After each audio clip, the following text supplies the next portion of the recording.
The Fool, a novel written by higher monk Savatie Bastovoi, based on the events described in the life of Saint Simeon, the Holy Fool for Christ of Edessa, originally composed by Bishop Leontius of Neapolis in Cyprus, and later included in the collection The Lives of the Saints by Saint Simeon Metaphrastes. Chapter 1. On the dusty streets of the city, a thin, balding man of about 60 appeared. Around his waist, he had fastened a rope made of palm fiber, to which a dead dog was tied. Belts like his were made by the hermits who lived in the desert, only a 2-day walk away from the city. Everyone used such ropes because they were the cheapest.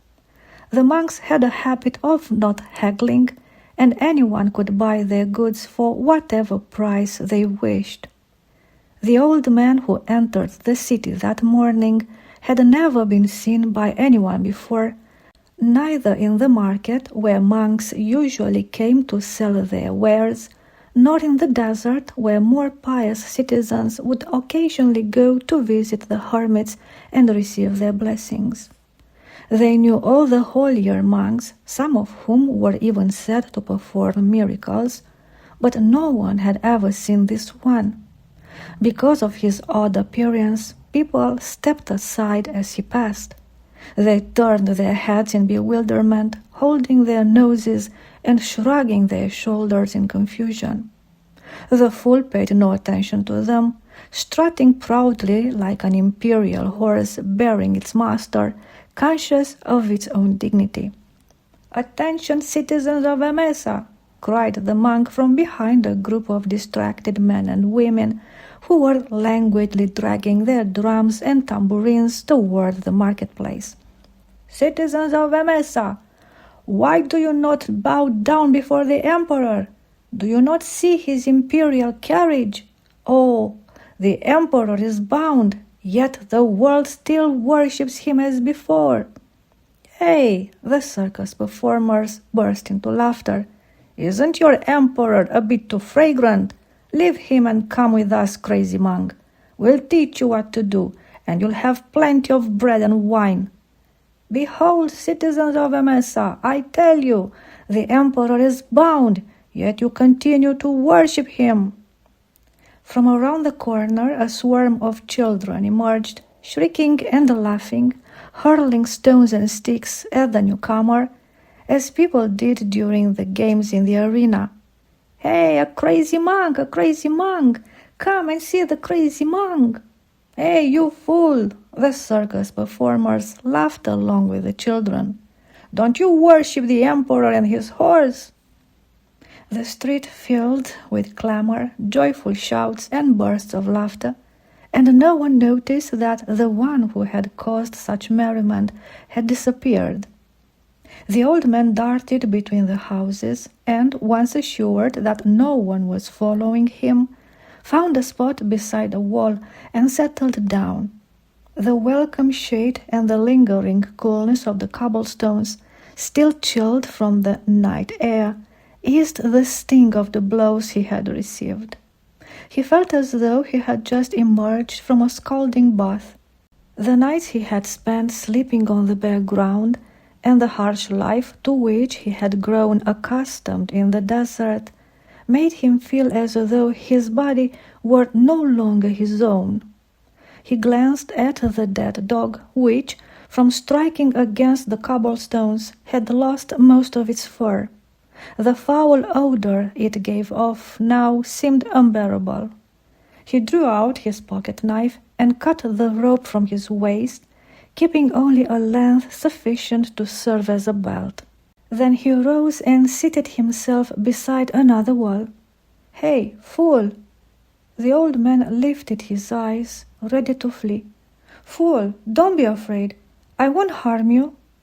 Unnoticed, a woman with a necklace about her neck and a face painted in garish colors had come to stand beside him. To the old man she seemed one of the circus performers. "Does it hurt?" she asked gently, touching the place behind his ear where a wound was still bleeding. "Here, eat this. You must be very hungry. Look how frail you are." She drew from her purse a piece of meat and some bread and offered them to him. The monk looked at her in bewilderment, seized the meat with both hands, and bit into it without a word.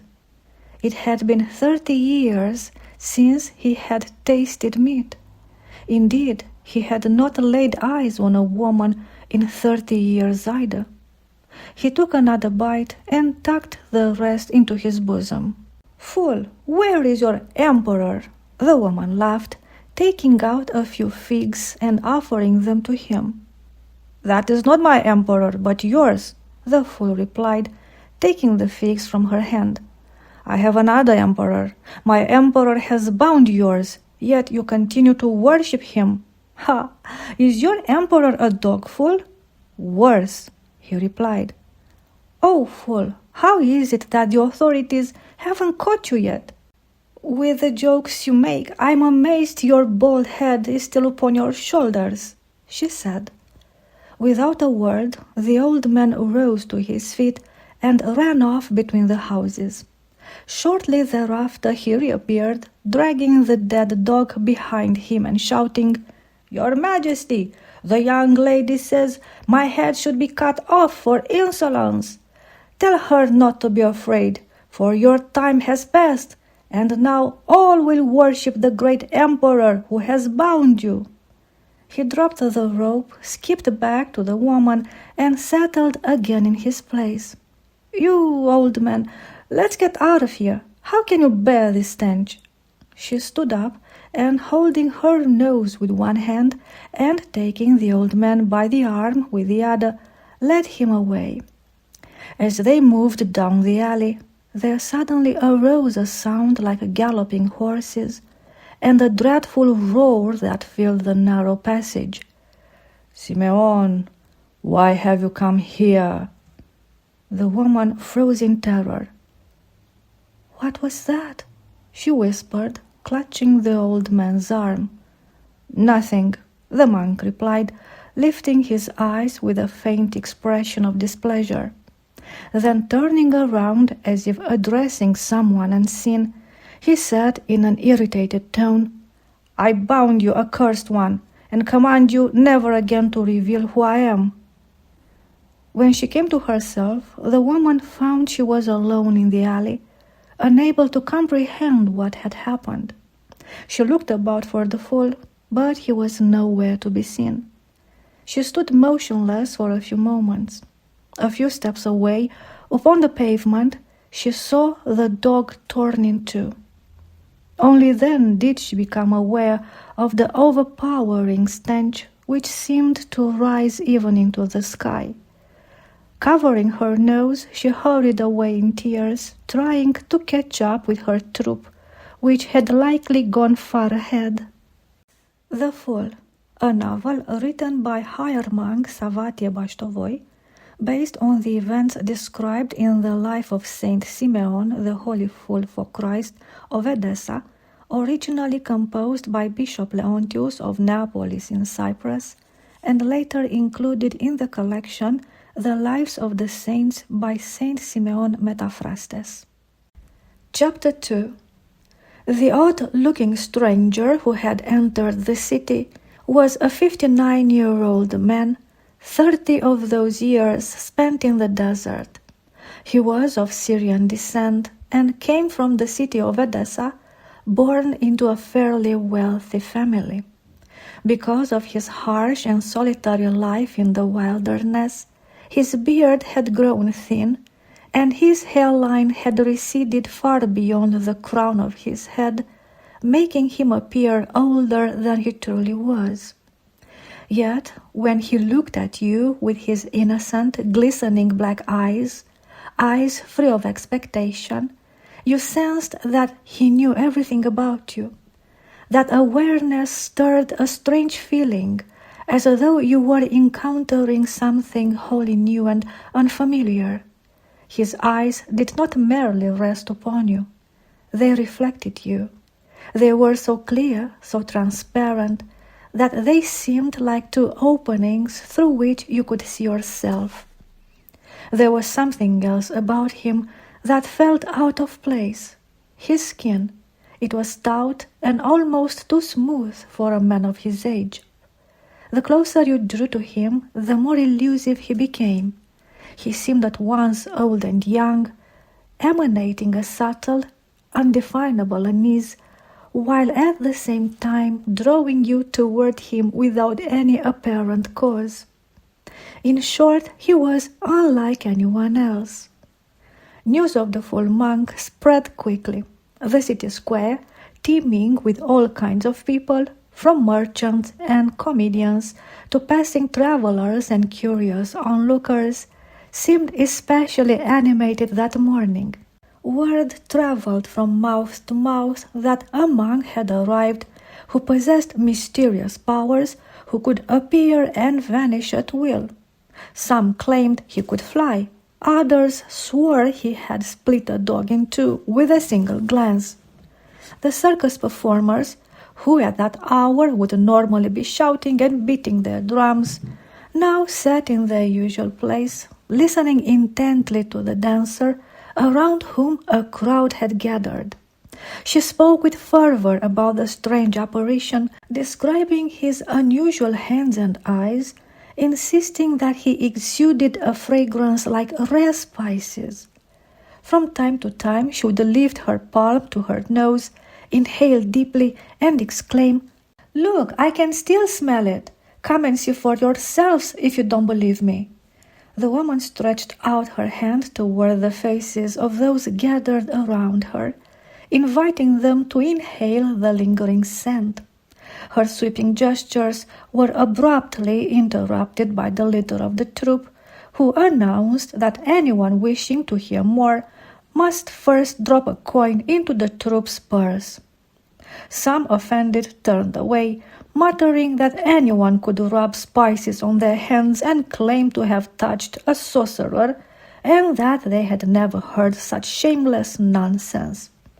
Others, however, began tossing coins into the bag, demanding the full and truthful account, while insisting that silence be kept. Though many could scarcely follow all that the woman was saying, she spoke with such intensity that her agitation spread through the crowd. Even a few foolish monks, who had abandoned their market stalls to listen, began whispering that the devil himself had come to the city disguised as a monk, foretelling imminent catastrophe for all Syria. Meanwhile, the fool vanished into the city streets. Emesa, the largest city in Syria, offered a multitude of sights to any wandering eye. Yet the newcomer's ears still rang with the children's clamor and the unrestrained laughter of the comedians. He had not heard such laughter in 30 years. How greatly the world had changed! In the desert, no one laughed like that. Indeed, since entering the monastery, he realized that not only had he never heard such laughter, but he himself had not laughed either. An image lingered in his mind, a woman with her face painted, her head tilted back in disarray. As her lips parted, exhaling what seemed a foul breath, she burst into laughter like the shrill neigh of a wild mare. To him, her face had seemed profoundly unattractive. How strange, the fool reflected. When a person smiles gently, the countenance brightens and awakens love. Yet when one abandons himself to unrestrained laughter, the face contorts and flushes red. He began to wonder whether man had been made for such outbursts at all, for in surrendering to them, he seemed to lose something of his beauty. He arrived at a small square, at the far end of which a church loomed. Leaning against a wall stood a woman who seemed unwelcome among the beggars seated before the church. The monk drew the piece of meat from his bosom and hurled it at the old woman as though he had come upon an ancient enemy, shouting and gesturing wildly.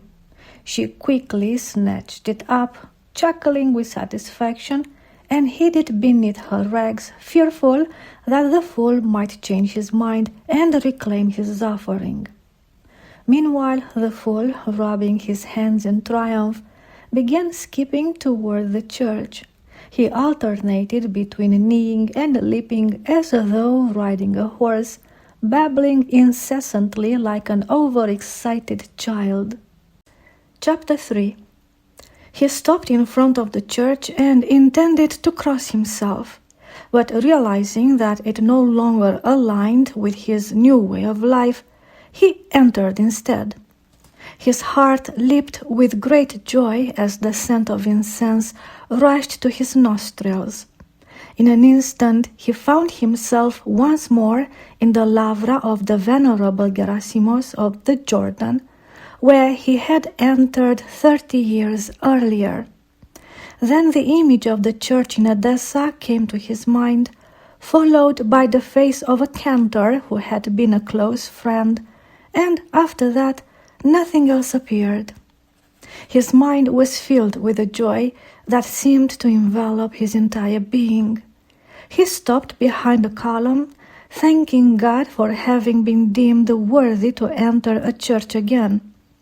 Having spent 30 years in the desert, praying in a small, dark cell, he had never thought that he would ever see again a church adorned with paintings and embellished with gold.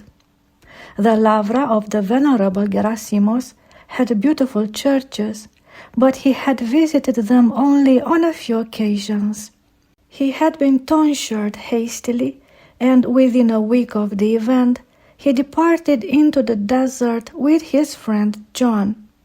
It was not customary for novices to withdraw into a life of solitude so soon, but among the brethren it was rumored that Christ himself had appeared to the abbot, revealing his will concerning the two young men who had come from Edessa to the Jordan. Because of this rumor, many began to seek out the two hermits, believing that through their prayers they might obtain whatever they asked from God. Before long, however, the two became untraceable. Some speculated that they remained in the Jordan desert. Others claimed to have witnessed their departure. Still others said that both had returned to Syria and were practicing asceticism in the desert there. Absorbed in gazing up at the painted images on the wall, the monk failed to notice the girl lying at his feet, tucked behind the column and sound asleep in an unnatural slumber. Oblivious to her presence, he accidentally stepped on her, causing himself to stumble and take a few unsteady steps, bumping into a woman who appeared to be guarding the girl. At that very moment, the sick girl, looking disoriented, stood up. Frightened by the monk, who had begun to laugh and slap his own head, she started to crawl backwards toward the center of the church. The people, accustomed to and undoubtedly aware of the peculiar behavior of the sick girl, whom her wealthy mother brought to the church every day in the hope of witnessing a miracle, crossed themselves and gathered around her. "Lord, have mercy! Lord, deliver us from the wicked one!" They all murmured with faint piety, knowing that the lady had the habit of giving money after the service, especially to those who seemed to sympathize with her more. Having reached the center of the church, the girl suddenly sprang up with unexpected agility and, spreading her arms and legs wide, collapsed onto the stone slabs, screaming in a way no one had ever heard before. "I'm leaving! I'm leaving! If Simeon comes here, I'm leaving!" She struggled once more, Her belly swelled frightfully, then deflated, releasing a sound like a broken bagpipe, after which she fell unconscious. People began urging one another on as they made the sign of the cross over the sick girl. "It has been expelled." "No, it hasn't." "Yes, it has." A round-faced deacon emerged from the altar and told everyone to be quiet. It was a weekday, and no service was taking place.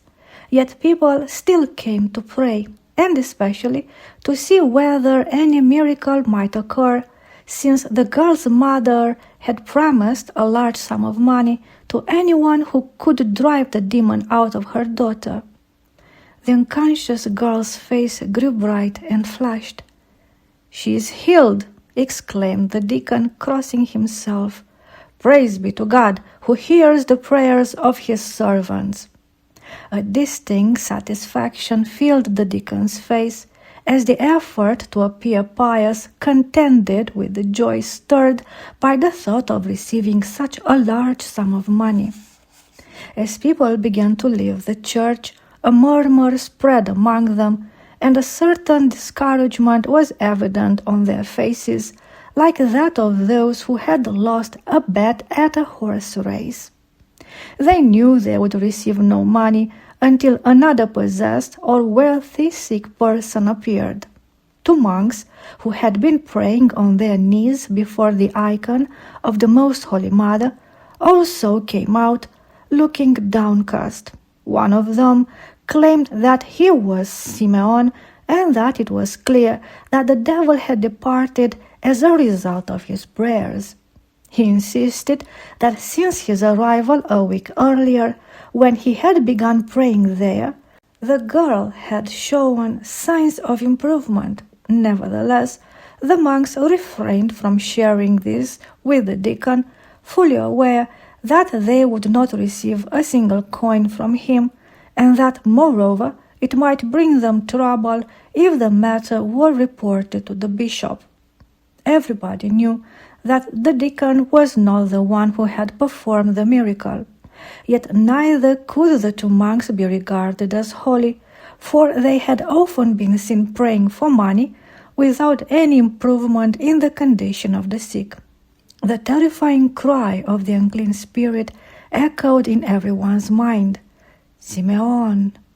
In the end, they were left with the impression that the miracle had occurred on its own, and that perhaps an unknown saint had entered the city at that very moment, compelling the devil to depart. Chapter 4. The fool remained near the church, and before long he became well known among the beggars. His ever-cheerful face and the silly jokes he told endeared him to everyone. He especially delighted the crowd of beggars when he mimicked others. Whenever someone arrived at church well-dressed, the fool would strut about arrogantly and speak in a loud voice, uttering inappropriate remarks as though he could hear the person's thoughts. For this he was often beaten by the servants, yet he remained steadfast in his antics. There was quite a stir when the fool, one day when the round-faced deacon was officiating, began wandering through the church with his right hand raised, holding the edge of his tunic as though it were an orarion, all the while singing, "In peace let us again pray to the Lord. If the devils help me by possessing another wealthy woman, I shall buy myself the episcopal throne."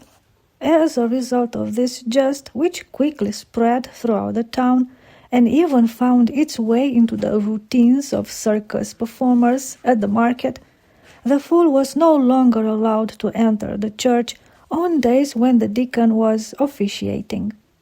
Yet he never showed the slightest hint of sorrow. Instead, he would remain on the church steps singing alone and offering fragrant incense. At other times, he would climb atop a chest and begin to preach. The beggars delighted in the presence of the mad monk, especially because of his gullibility, which allowed them to deceive him as they pleased. For instance, when someone approached and struck him, the fool would immediately begin shouting and retaliate by hurling pies, chunks of meat, and even coins at his attacker. In this peculiar way, he would unwittingly distribute his daily earnings among his brethren. With his growing fame, nearly everyone began offering him more generous alms. They did so also because they were always rewarded with a joke or witty remark that lifted their spirits. Many observed that after jesting with the fool, their troubles and sorrows seemed to melt away. Some even claimed that beneath his humor lay counsel worth heeding, and that by following his just-laden wisdom, a person had escaped grave misfortune. Word spread that the fool possessed the gift of seeing into the depths of people's souls or foretelling future events, and that he had healed a poor child left for dead on a secluded street after being beaten by beggars. Others, however, insisted he was possessed, having seen him wandering naked through the city. At last, the round-faced deacon declared in a sermon that this monk was not only bereft of reason and a vessel for the devil's voice, but that he also secretly frequented houses of debauchery, squandering the hard-earned money given him by God-fearing Christians. The greatest scandal erupted when the mother of the healed girl, a lady of high society, after overcoming her initial joy at her daughter's recovery and growing accustomed to seeing her restored to health, began to regret the money she had spent. Urged on by one of her servants and mocked in the marketplace for squandering her wealth, she declared on one occasion that she would sue the deceitful deacon and demand her money back. "Well, if he claims to be such a great miracle worker, why don't we bring another girl possessed by a devil and see him heal her before everyone? And if he fails, it will mean he did not heal my daughter at all, and that the miracle occurred naturally." The scandal continued to escalate, owing to the lady's position as a principal benefactor of the church and her regular dinners with the bishop. Certain clerics claimed they had overheard people at the episcopate saying that the deacon should not have accepted all the money, despite the lady's promise to donate it in gratitude for her immense suffering. According to them, the sum ought to have been directed to the episcopate's treasury and used for the construction of a new church. This enraged the deacon so deeply that he resolved to forbid the beggars from gathering in front of the church. Moreover, he determined to punish the fool severely, holding him solely responsible for the danger he now faced.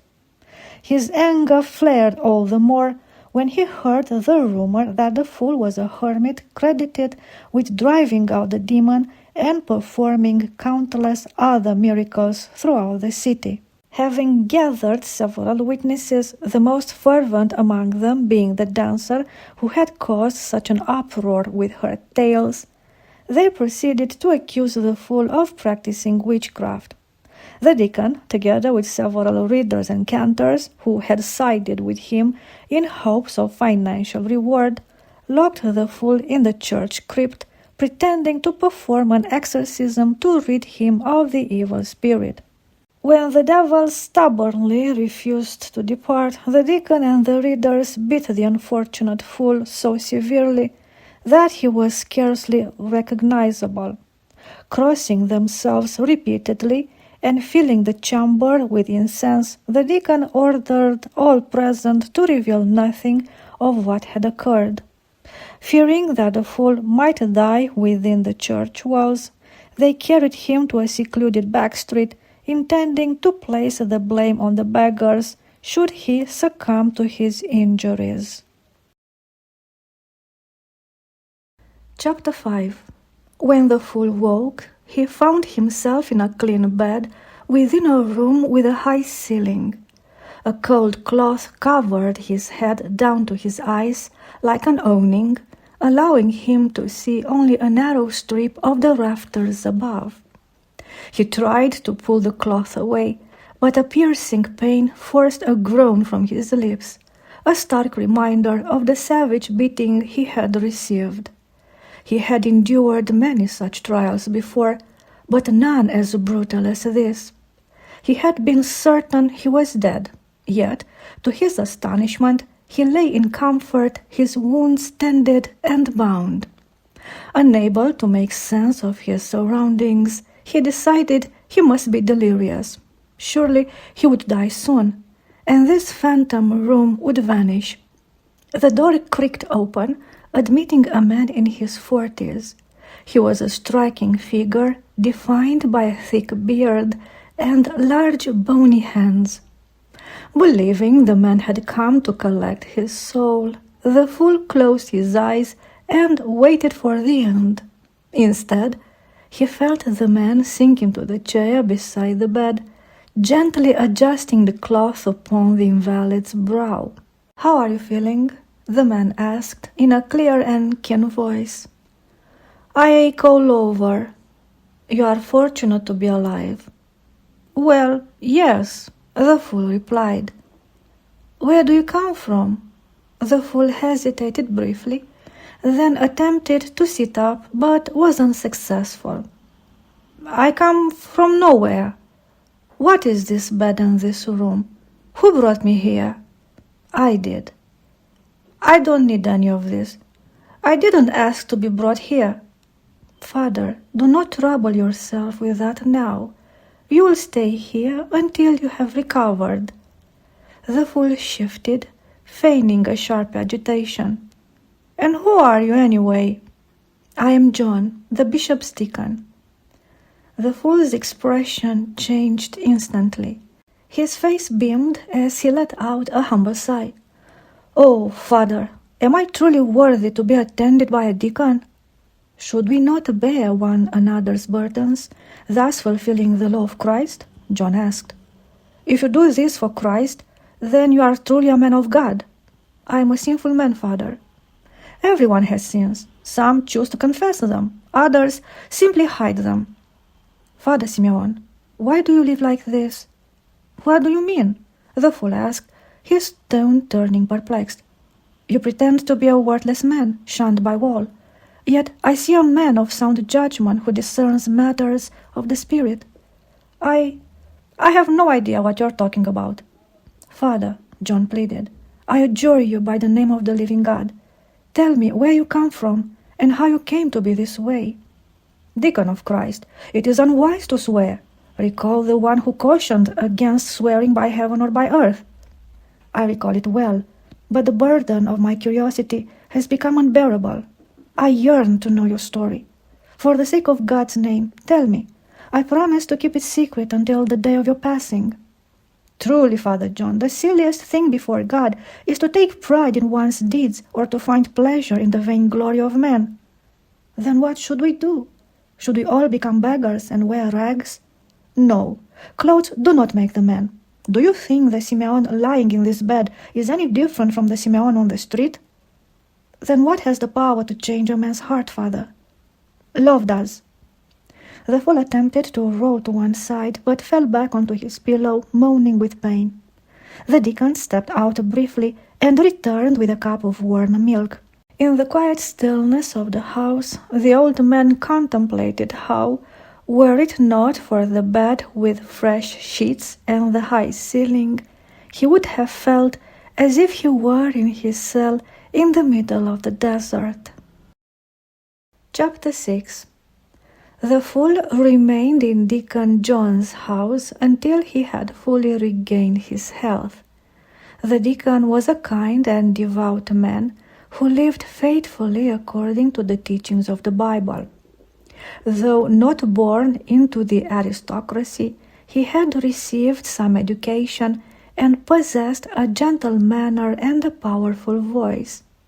By God's providence, he came to the attention of the bishop, and after many years of humble service at table, when the time came for him to marry, he was ordained a deacon. The office of deacon was one of honor.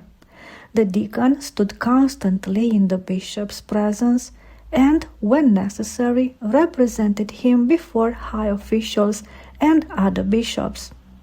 He was also entrusted with preaching sermons and instructing the faithful in catechism. John, modest and sincere, earned the respect of the city's inhabitants. Though never considered wealthy, he dressed simply yet always neatly and with care. He lived in a spacious and graceful house not far from the bishop's residence. The deacon's wife was beautiful yet reserved, with an air of quiet weariness about her. Her shyness sprang partly from her humble origins. She had been an orphan taken in by the bishop to perform household duties. When the bishop resolved to ordain John, the latter chose to marry her. The bishop was not pleased with his decision, but John, firm in his resolve, declared he would enter a monastery rather than give her up. Knowing him to be a simple yet steadfast man, and already trusting him with many of his confidences, the bishop relented and gave his blessing. Her reserve also arose from a deeper sorrow. She could not bear children. At times this grief drove her to despair, and she would speak of retreating to a monastery where no one would know her. She feared their marriage was not blessed by God, and believed John deserved a wife who would give him heirs. Despite the deacon's steady efforts to comfort her, these periods of anguish returned again and again, leaving him burdened and quietly heartbroken. Both the deacon and his wife grew deeply attached to the fool, even imploring him to remain with them always. John, who often visited the hermits in the surrounding countryside, rejoiced at the thought of having a man of spiritual experience close at hand. The two would frequently fall into long conversations that stretched late into the night, speaking of divine matters and the hidden struggles of the soul. Yet Simeon, from time to time, would slip away into the city and spend entire days among beggars and street performers, throwing himself into absurd antics that set the whole city laughing. The affection of the two spouses for Simeon the Fool only deepened when, not long after his arrival, the deacon's wife told her husband she was with child. They had no doubt that this unexpected blessing had come through the prayers of Father Simeon. The woman, ordinarily shy and withdrawn, became radiant and almost talkative.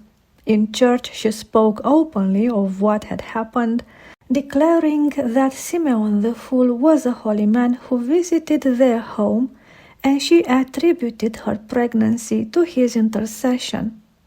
But her joy was short-lived. The rumor spread quickly and reached the ears of the other deacon, a man who bore deep resentment toward Simeon and long-standing jealousy toward John because of the bishop's particular affection for him.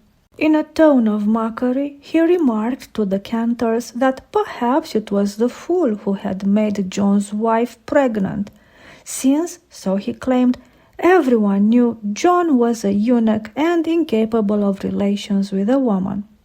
He went further, asserting that he had learned this from the bishop himself, who was John's confessor. He insinuated that John had married a poor and obscure woman precisely because she would remain silent, and that the marriage itself was nothing more than a facade to conceal his impotence. After this incident, the deacon's demeanor grew noticeably colder, and he resolved to observe the fool more closely. Watching him with a new suspicion, John concluded that the fool was not as aged as he claimed to be. Beneath his slight frame, there was a well-formed, surprisingly strong body that betrayed vitality rather than frailty. His unease deepened when he noticed the striking liveliness that would overtake his ordinarily timid wife whenever the monk appeared. At last, unable to bear the quiet torment, John spoke cautiously to his wife one evening while the fool was away in the town. He confided the rumors he had heard circulating near the bishop's residence and suggested that it might be wiser to put an end to what he now called the entire foolish and unsettling arrangement with Simeon. Chapter 7. Most of the beggars and gossipers had rushed into the marketplace. Only the very old and the disabled, who could not move about easily, remained behind. For several days now, rumors had circulated through the city of an unprecedented spectacle. A certain philosopher, calling himself Zeno, had arrived and introduced a new trick that set the whole city buzzing like a swarm of bees. Zeno was said to be of Greek descent, though some claimed he was Syrian and had merely been educated in Greece. He gathered the crowd, captivating them with riddles unlike any they had heard before. The people of Emesa were not easily impressed by wordplay, but Zeno employed a stratagem no one could resist. He carried a small leather pouch decorated with colorful waving and studded with gold, which he promised to award to whoever solved his riddle. As the throng eager to claim the pouch grew larger, Zeno added a condition. Anyone wishing to compete must first place money inside it. The one who contributed the largest sum would earn the right to answer first, and thus enjoy the greatest chance of winning. Excitement mounted daily, and since his arrival he had amassed an untold number of heavy purses. Some suspected he was a charlatan, improvising his riddles on the spot and twisting their answers to confound even the cleverest minds. The greatest uproar erupted when Zeno posed the question, "What animal is without feathers?" The leader of the comedians, a stout man in his 50s, nicknamed the Horse, confidently replied, "The snake." Yet Zeno countered that while the snake indeed lacked feathers, the true answer was man. At this unexpected turn, tempers flared. The philosopher was nearly set upon by the enraged crowd, but he narrowly escaped a beating by producing a parchment-wrapped book which, he claimed, contained the authoritative answer. He declared that all Athenians and every school of learning knew the riddle, attributing it to the great philosopher Plato. The fact that the furious comedian could not read Greek only heightened the mockery.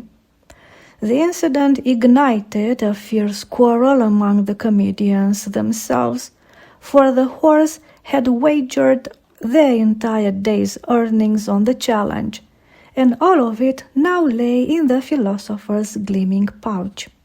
The argument was quickly forgotten when, without warning, the fool appeared among them, wearing a laurel wreath and brandishing a reed like a staff of authority. Slipping one arm through the neckline of his long garment, he exposed a bare shoulder, imitating a Greek philosopher draped in a toga. He stopped 5 paces before Zeno, raised the reed, and declared in a solemn voice, "Most honorable Zeno, philosopher from Athens, I welcome you among us."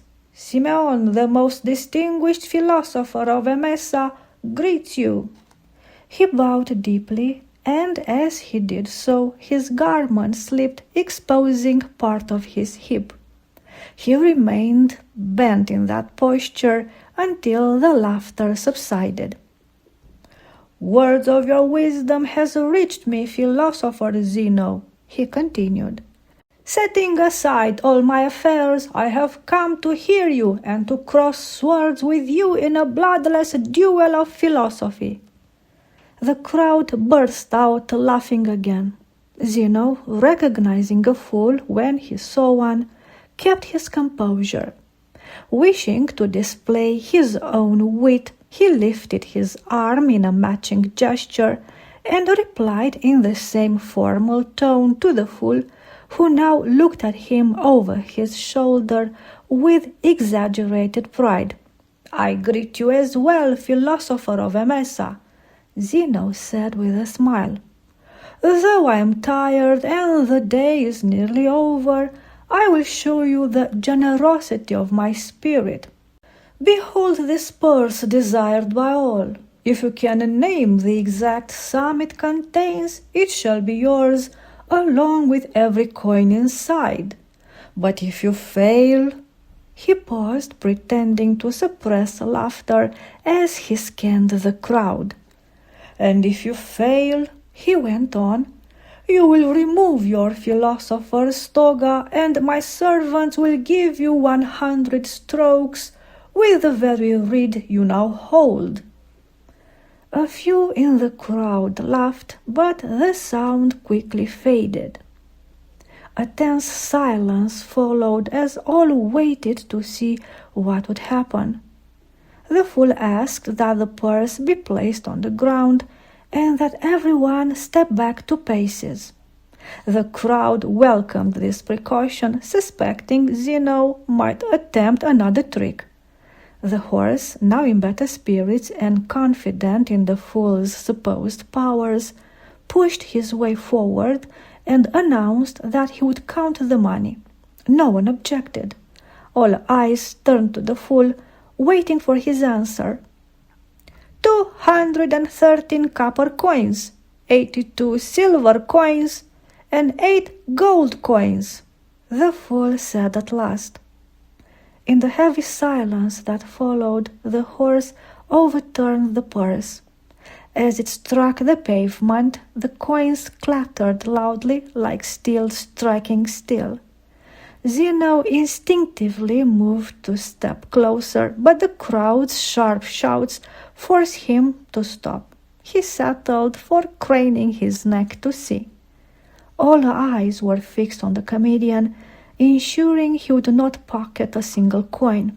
The horse deliberately positioned himself so that everyone could clearly see his hands, determined to prove he was counting honestly, especially since he was convinced the fool had used magic to learn the sum. He feared overlooking a coin or allowing one to roll away, which might give Zeno grounds to reclaim the purse. When he finished counting, he carefully returned the money to the bag and tied it securely. Then he straightened up and shouted at the top of his voice, "The fool was right! I told you he's a wizard! The money goes to the fool!" Zeno grew uneasy and tried to snatch the purse from the comedian's hand. The horse quickly lifted his arm, holding the bag well out of reach. The crowd surged, dissolving into a noisy confusion of laughter, shouts, and pushing. Zeno protested the loudest, insisting the game was unfair, since the fool had wagered nothing. A few sided with the philosopher, and the crowd split in two, jeering at one another and edging toward the fight. Amid the uproar, the fool's voice rang out. Raising his reed, he shouted, "Citizens of Emesa, you all know the game was fair. I staked my own skin for this miserable little purse of coins." The crowd roared with laughter, and he continued, "But to satisfy anyone, I propose this. I will offer a riddle of my own. Whoever solves it may take the bag and go." At this, Zeno relaxed somewhat, and the crowd began chanting, "The riddle! Let the fool give the riddle!"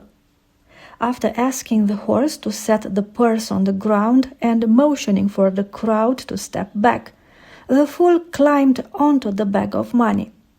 Adjusting the laurel wreath on his head, he raised the reed and cried out, "Blessed is the emperor who reigns over his subjects. Tell me this, who is the emperor, and who are the subjects?" The crowd began to murmur, and names such as Constantine, Justinian, and Justin could be heard from different sides. Years earlier in Ephesus, Zeno had endured 100 lashes for a riddle that was interpreted as treason, and he had no desire to repeat that experience. At first, he reasoned that the fool must be referring to Emperor Justinian, who had recently returned victorious from campaigns in Spain and Italy, reclaiming territories lost by his predecessors. Yet whatever resolve he had to answer faded when the fool, seeing that no one dared speak, added that both the emperor and his subjects were present among them. Zeno suspected a trap and concluded that someone who had lost money had arranged this spectacle, sending the so-called wizard to provoke him into a reckless answer that could be twisted into an accusation of disloyalty. With that in mind, he decided he was better off keeping the money he had already earned in Emesa. A purse of coins, he thought, was worth far less than another public beating like the one he had suffered in Ephesus. A tense silence fell. All eyes turned to Zeno, waiting for him to respond first. Realizing he was cornered and that the crowd expected an answer, he finally shouted that he did not know and that the fool could keep the money. A voice from the crowd shouted, "Constantine!" Another cried, "Justinian!" But the answers lacked conviction, and soon the crowd began chanting, "We don't know! Let the fool answer!" The fool raised his hand and called for silence before speaking. "The emperor is the mind, and the subjects are the senses of men. Blessed is the one whose mind rules his senses and directs them toward what is good and useful. Such a man is more blessed than the emperor who rules the whole world, but cannot govern his own senses."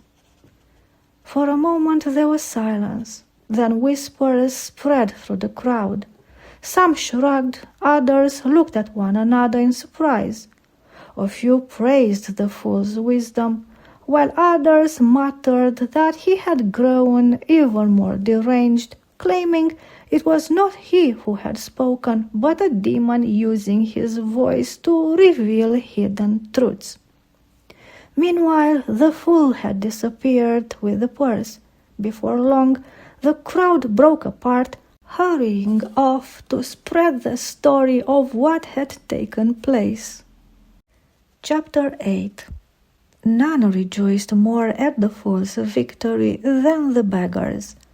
They knew his ways. They hoped that by enduring a stinging slap, they might goad the fool into hurling his heavy coin purse after them in a fit of pique. Eager for their reward, they were the first to scramble from the market, racing to stake out their spots before the church doors. But the fool never came to the church that evening, nor was he seen the following day. Rumors soon filled the void. Some claimed that once he felt the weight of the gold in his hand, he had fled to a distant city to buy a manor and drown himself in luxuries. Others swore they had seen him at the house of Easy Virtue, laughing as he squandered his fortune on more carnal delights. Upon hearing of the fool's winnings, Deacon John and his wife were convinced beyond a shadow of a doubt. The man was a charlatan. To them he was nothing more than a debauched monk, likely expelled from some monastery for his sinful habits, perhaps even possessed by a demon. What fueled their indignation was the fact that the fool had indeed been spotted at the house of Easy Virtue. The madam herself assured any curious soul that this monk paid his way just like any other client, spending hours, sometimes even entire nights, behind closed doors with her girls. The truth, however, was quite different. With the money he earned, the fool would hire a woman he called his friend. Once they were locked safely in a room, he would unpack meat, fresh bread, and other treats, telling her it was high time she took a little rest as well.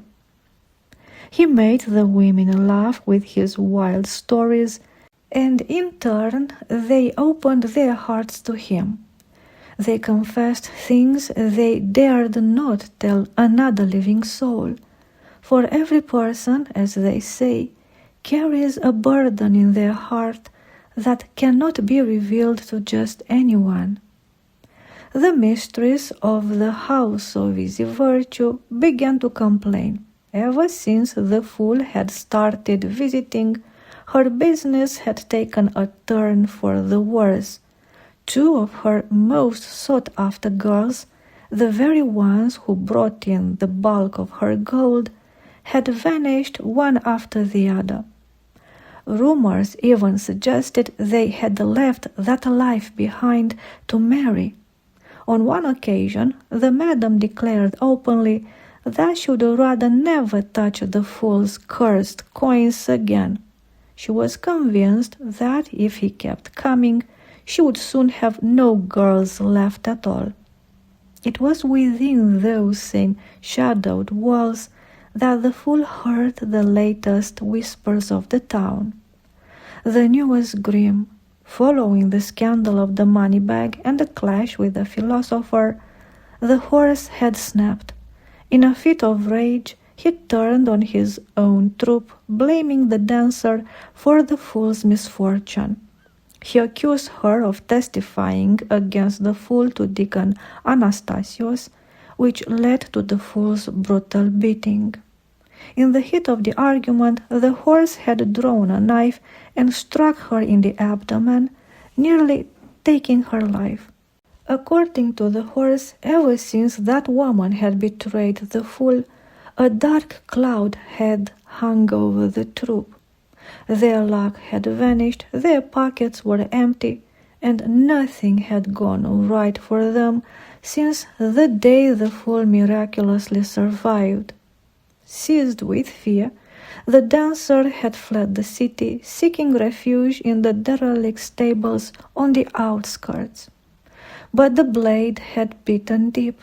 Weakened by the constant flow of blood, she found herself hovering on the threshold of death.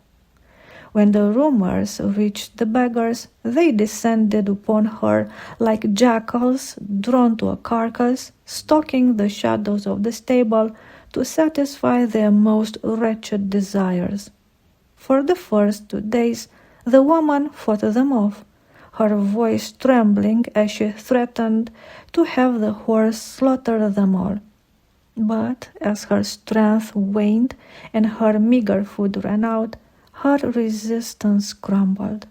She was forced to endure the touch of those loathsome men, trading her dignity for a scrap of meat or a crust of bread. By the time the fool stepped into the stables, the woman lay broken upon a heap of filthy straw. Her wound had festered, and the air around her was thick with an unbearable stench, a rot so foul that even the beggars had finally recoiled in disgust. She had been left there alone, starved and forgotten, with nothing left but the darkness. A single beam of light, as pure and refreshing as a mountain stream, seeped through the cracks of the withered door. It fell across the woman, coaxing her to lift her head. At first she thought it was merely another of the beggars returning to satisfy his lust, and with him perhaps a meager scrap of food. A flicker of desperate hope brightened her face, and she managed a jagged smile. But as her eyes adjusted to the glare, the smile died. There, framed in the doorway, stood the fool.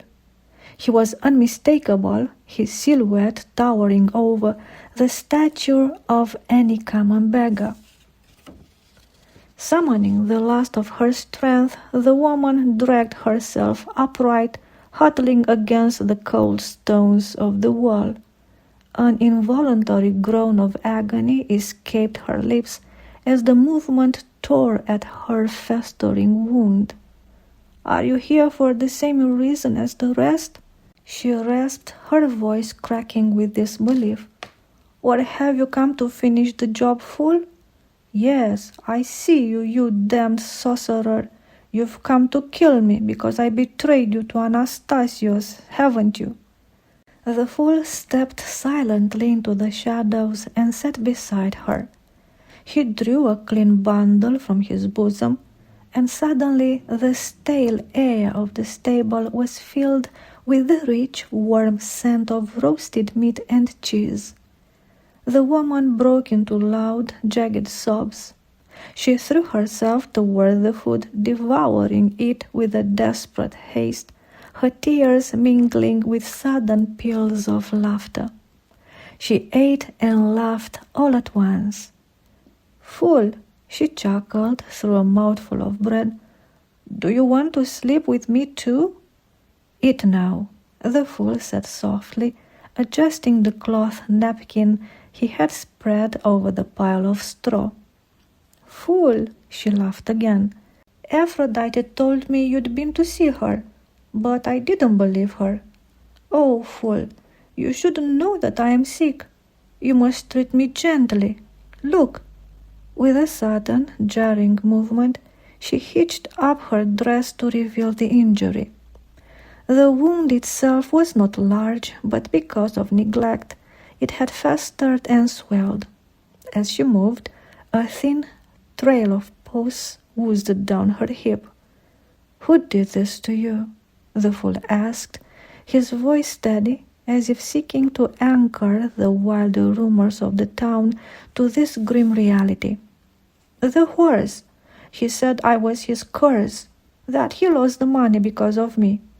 And, oh, fool, some say he might even be my father."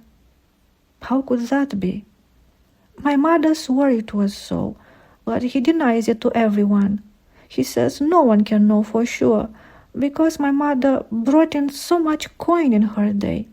You see, when you're young, the money is easy, but later no one wants you. When I was young and profitable, he was kind. Now he says he has no use for me. That is our life, fool, short and bitter. My mother died young too."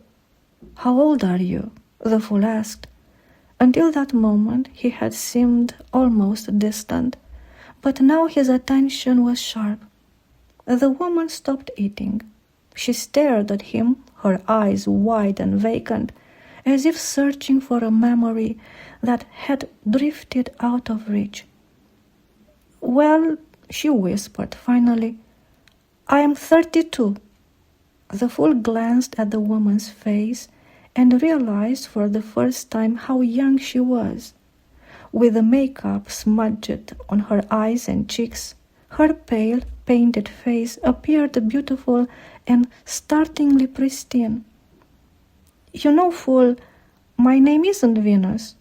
That's just what they call me." "What is your name, then?" he asked, a sudden spark of curiosity in his voice.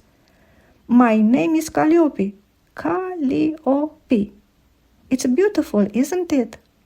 "Yes," the fool murmured, his voice subdued. "Do you know what it means?" "No. Does a name need to mean something?" "Calliope means beautiful and good." The woman gave a small, satisfied chuckle and leaned back, her strength spent. The fool watched as the tension left her body. Hunger and terror had kept her upright, but now that she was fed and sheltered, the fever finally took hold. She grew limp, her skin beginning to flush with heat. "Fool," she moaned, "where were you when you were 32? "In the desert," he replied. She let out a dry, rattling laugh, her hands still pressed against her side. "Tell me, fool, was it better for you there than it is for me here?" "Not much," the fool said with a soft laugh. He rose and went outside to gather firewood, knowing that from this hour on he would have to play the part of the physician. Chapter 9. The fool committed himself to looking after the injured dancer at the stables until she had fully recovered. He had learned many things during his 30 years of solitude. No one could survive that long in the desert without becoming a healer in their own right. City doctors never ventured into the wilderness, so the desert dwellers learned to cope with every disease and affliction that befell them, whether born of carelessness or the devil's spite. The fool did his utmost to cure the wretched woman. He would stoke the fire, wash her bandages, tell jokes, and share his stories.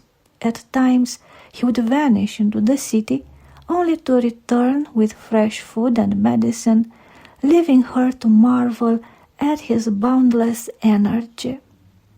Her amazement only deepened when she realized she had never seen him sleep. She would drift off while he was busy with his tasks, and upon waking she would invariably find him back on his feet. It led her to firmly believe that the fool never slept at all. Noticing how tirelessly he worked, the woman asked him one day, "Fool, is it true that you brought a dead child back to life? The one who was abandoned in the street?" she asked. "I have no idea what you're talking about," the fool replied irritably, storming out the door. "Fool, oh fool, I believe that you resurrected him, and that you cast the demon out of the lady's daughter too," she called out after him. She giggled to herself like a child who had pulled off a clever prank. "Fool, oh fool," the woman persisted, "I believe you have the power to perform miracles. Can you hear me? I truly believe you can work miracles." Turning back, the fool brought clean bandages and began to wrap her wound. "Fool, if you can perform miracles, why don't you just work one to heal me, instead of exhausting yourself like this?" she asked. "Why don't you ask your God to heal me, just as you healed that child?" "We shouldn't ask God for what we can do ourselves," the fool replied, his tone unexpectedly gentle. "Do you think God does not wish to heal all people in the world? Of course he does. Yet it pleases him more when people help one another, for it is through us that love multiplies in the world." The woman's eyes grew wide, surprised that the fool had paid such close attention to her words. She fell silent and, lost in thought, stretched out on the pile of straw. In the meantime, word of the fool and the dancing woman had spread throughout the city. This was largely due to a beggar with wicked intentions who had stumbled upon them in the stable. Assuming the fool was there for the same dishonorable reason, and knowing him to be a simpleton whom anyone could strike at will, the beggar stepped inside and began to undress. The fool stood up and told him to stop and leave, warning him that what he was searching for was no longer to be found there. Enraged, the beggar punched the fool and tried to drive him back. Much to the shock of both the attacker and the woman, the fool grabbed a heavy wooden staff from the ground and struck the assailant forcefully across the back. After several hard blows, the beggar crashed to the floor, shrieking in terror and fury. He scrambled to his feet and fled the scene, cursing and vowing that he would return. News of the incident reached Deacon Anastasios, who was busy gathering evidence for his upcoming trial. Someone had advised him that if he could prove Simeon was nothing more than the fool everyone believed him to be, it would follow that Simeon could not have cast out the demon. Consequently, no one could deny that it was Anastasios himself who had driven the devil away. Accompanied by several men to protect him from the fool's sudden fury, the deacon headed toward the stables. He intended to catch Simeon red-handed in a sinful act, certain that the fool was behaving indecently with the fallen woman. The fool, who was working outside, saw the crowd approaching. Realizing who they were, he hurried inside to warn the woman, swearing her to secrecy regarding his true nature and why he was really there. Teaching her how to feign ignorance, he told her that when they questioned her about his whereabouts, she must say he had heard a noise, gotten spooked, and run away. He made her swear to tell everyone it was some other stranger who had helped her, not him. So, after allowing Anastasios and his men to draw near, the fool bolted through the door. Pretending to be terrified, he scrambled behind the stables, ensuring that both Anastasios and his companions witnessed his desperate escape. Immediately, jeers and laughter trailed after him, and Anastasios himself shouted, "Look, look, just as I told you, there he goes." Rushing forward and bursting into the stable, the men found the woman lying down with a feast of meat, cheese, greens, and fruit spread out on the bedding. To their eyes, no more evidence was needed. It was clear what the fool had been up to all week.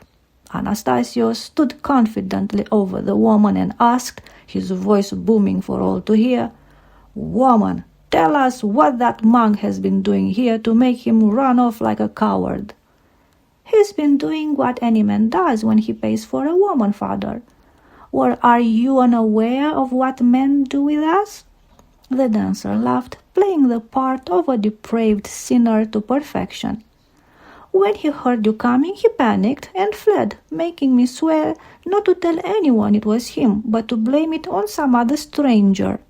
"Ha!" Anastasios exclaimed gleefully, clapping his hands. "Just as I told you."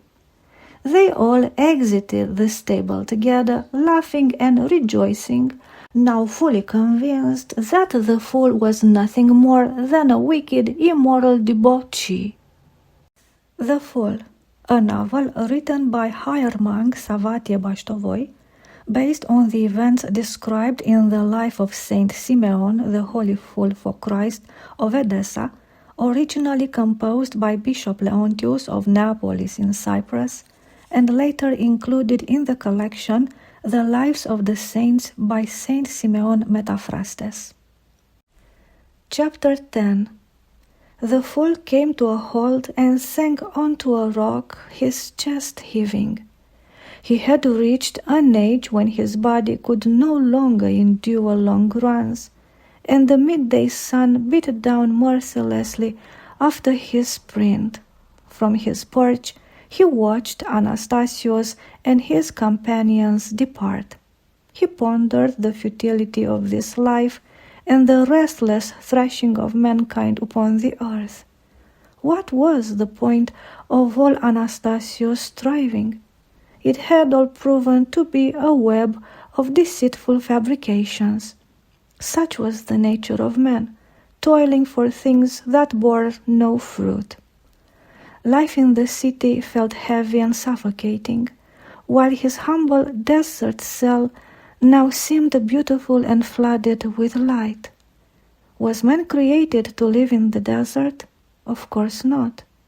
Humans were made to live in love, and wherever love takes root, that is where they are drawn. Yet love was there in the desert. He pined for his friend John, for the quiet nights of prayer, the stillness, and the gentle, wise words. To him, the fixations of the city dwellers were utterly incomprehensible. It was a curious thing. Men attended schools and traveled all the way to Athens to unearth some great wisdom, only to end up brawling over trivial riddles. And how they roared with laughter if a street magician bared his behind! What were they striving for? What were they living for?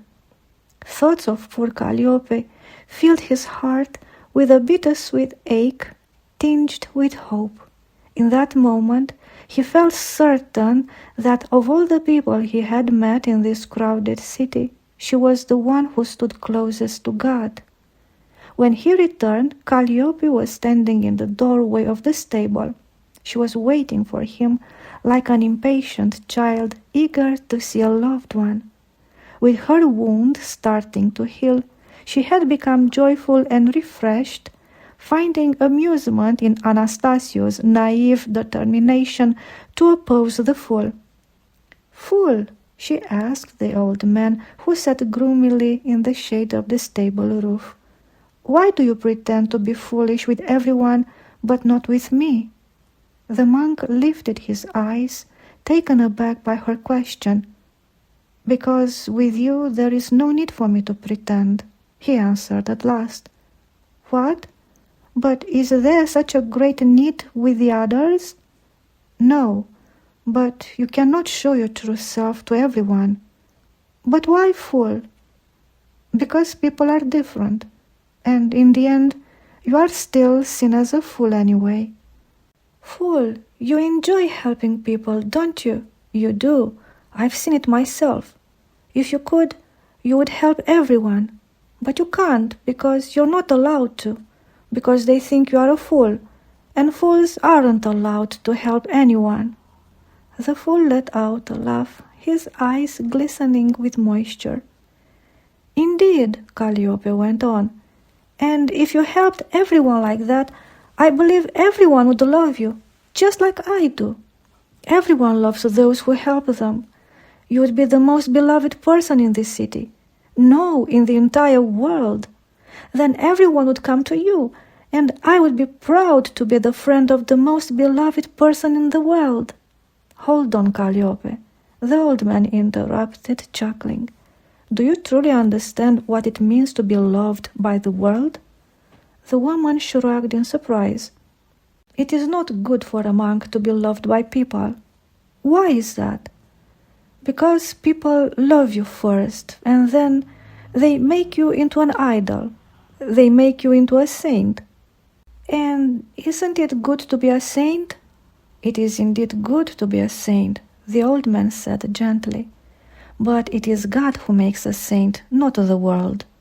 Once people decide someone is holy, they flock to him. They demand things they deem good and beneficial, expecting him to fulfill their every wish. You see, Calliope, people make earthly saints because they believe that through them they can compel God to do their bidding. They crave miracles. They want to marry the ones they desire. They long for prosperity. They cling to good health. They fail to understand that miracles rest solely in the hands of God. If he wills it, he grants them.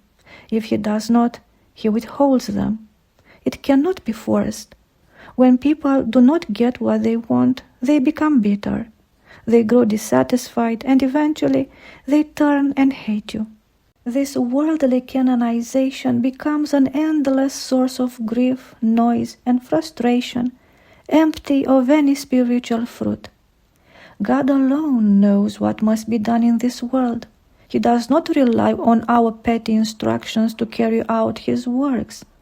When we pray for one another, it is not to tell God how to govern the universe, but to foster love. Through prayer, we wake up to the suffering of our brother. We share in his burden, weeping for his deliverance as if it were our own. And what is this, Calliope, if not love? What is it, if not the only way we truly come to know one another? Despite Calliope's efforts to appear attentive, her distracted expression revealed that her mind was elsewhere. As the old man paused, she spoke with determination, as if terrified of losing her train of thought. "Fool, have you really seen God?" The fool remained silent. "I believe you have seen him," the woman went on. "Do you know why, fool? Because you speak of God as if he were alive, as if he were right here, present in your words. That's why I believe you've seen him. Otherwise, you wouldn't be able to speak of him like that. Fool, what is God like? God is good. Do you know what I thought about last night, fool? What? I thought that even if I haven't seen God, seeing you is enough for me. Will you pray to your God for me? Isn't he your God too? No, God belongs to the good and the virtuous. I am a sinner. Calliope, are you not baptized in Christ? No. My mother said that in our profession, those who are baptized don't fare well. That's why I wasn't baptized. I was destined for sin before I was born. Do you not believe in repentance? Christ came for sinners, not the righteous. There is forgiveness for everyone. Not for me. Oh, Calliope, do you think you are the only one who has fallen into this sin? No, but there is something in my life that I believe God can never forgive. The woman grew quiet and entered the stable with a heavy heart. She sat down on a pile of straw and began to weep. "Do not weep," said the old man, joining her and sitting by her side. "You do not have to justify yourself to me. I only wanted you to know, so that you would not lose hope, that God is merciful and loving. For now, try to find peace. You will stay with me a little longer, and then who knows if our paths will ever cross again. Fool, why do you say it is not good for people to love you? I believe it is a beautiful thing." The woman fell into contemplation, and her face darkened as she realized that no one had ever loved her, that the love she had been talking about existed only in her imagination. She remembered the lingering pain of the wound inflicted by the man, a man she feared might have been her own father. It seemed as if all the pain she had suffered in her dirty and tumultuous life had gathered in her wound at once. She gazed at the fool with her wide, dark eyes, and uttered, filled with wonder, "No one ever loved me. Only you love me, fool. And now I finally understood what love truly is. That's why it seems to me that I would wish for everyone to love me and for me to be the happiest person." "Yes," the fool murmured, gently placing his bony and seemingly devoid of feeling hand on her head. "You are right, and I too would wish for you to be loved by the entire world." Chapter 11.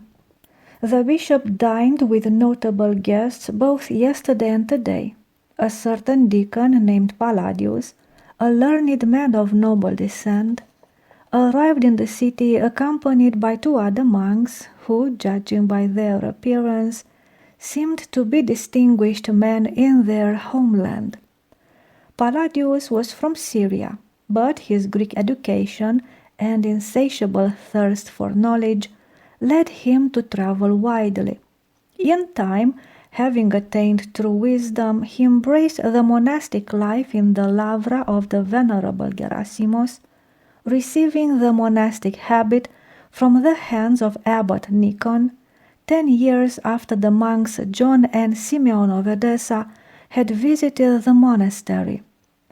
Upon hearing the account from Father Nikon himself of the two young men whose arrival at the monastery had been announced by Christ in a vision, Palladius' curiosity was stirred, and he was filled with a holy desire to learn more about them. However, all that was known about these two soldiers of Christ was that they were called from above, had received remarkable divine grace, and out of deep humility and aversion to human praise, had withdrawn into the desert. For many years nothing more was known about them until recently, when a monk from those regions arrived near the Jordan River, and when asked to offer words of wisdom to the brethren, recounted the wondrous life of the hermits in the Syrian desert, especially praising two close friends named Simeon and John. As soon as Elder Nikon heard this, he became eager to determine whether these were indeed the same young men whom he had once received into his monastery through divine revelation. Now, as he approached the end of his earthly journey, he longed to see them once more before departing to the Lord. Therefore, aware of the abbot's desire and trusting that God had heard his prayers and willed to grant his request, Palladius asked Father Nikon for permission to go himself and verify the truth of the accounts concerning Simeon and John. Trusting in God's providence, the abbot blessed the zealous and wise Palladius for this God-pleasing journey, and appointed two experienced brethren from the monastery to accompany him in accordance with the monastic practice of avoiding solitary travel, so as to guard against the many snares of the tempter. As they journeyed through the desert near Emesa, they were welcomed by many ascetics who shared stories about Simeon and John. They also learned that without the abbot's blessing, they would not have been told anything, as it is well known that these two ascetics were extremely austere and did not readily admit strangers into their presence. Furthermore, there was an unspoken agreement among the hermits in the area not to hastily disclose information about one another unless there was a compelling reason to. Father John, upon hearing that the visitors were from the Lavra of Venerable Gerasimos and brought greetings from the revered Abbot Nikon, was filled with indescribable joy. He spent several days with his guests, eagerly inquiring about the practices of communal living, the well-being and the ascetic labors of the esteemed abbot, from whom he had received the monastic tonsure. When urged to speak about his own experiences in the desert alongside Father Simeon, Father John, in his modesty, declined to talk about himself. Instead, he enthusiastically recounted tales of Father Simeon, calling him an angel rather than a human being. In this way, Palladius and his companions came to know about the extraordinary battles fought by Father Simeon, battles surpassing all human limits. Having been subjected to fierce temptations from the devil of lust, Simeon often roamed the desert like a madman, refraining from eating, sleeping, and even resting for a week or longer. So Father John proceeded to share with them the following account. On one occasion, while Father Simeon was sitting in his cell and struggling intensely with his thoughts, he heard a woman sobbing outside. Stepping out, he discovered a young maid from Emesa sitting on a rock, the very woman whom Simeon's parents had intended for him to marry. Amazed at how she was able to journey through the desert and find him, Father Simeon engaged in a conversation with her. Moved by her tears, he invited her inside, intending to offer her some food and then send her back. Yet, as soon as they entered the cell, an intense burning sensation seemed to consume Father Simeon's entire body, and his mind was clouded by a sensation of feverish numbness. Before he knew it, he found himself entangled with her, mistakenly believing that he had already committed the sin. However, in an instant the girl vanished, and the cell became filled with an unbearable stench. Realizing that he had been deceived by the devil, Simeon chose to stay in his cell, refraining from both food and sleep. He wept over his sin until the foul stench of the demonic presence disappeared entirely. Knowing from this that God had forgiven him, he then approached his friend John and recounted the ordeal he had endured.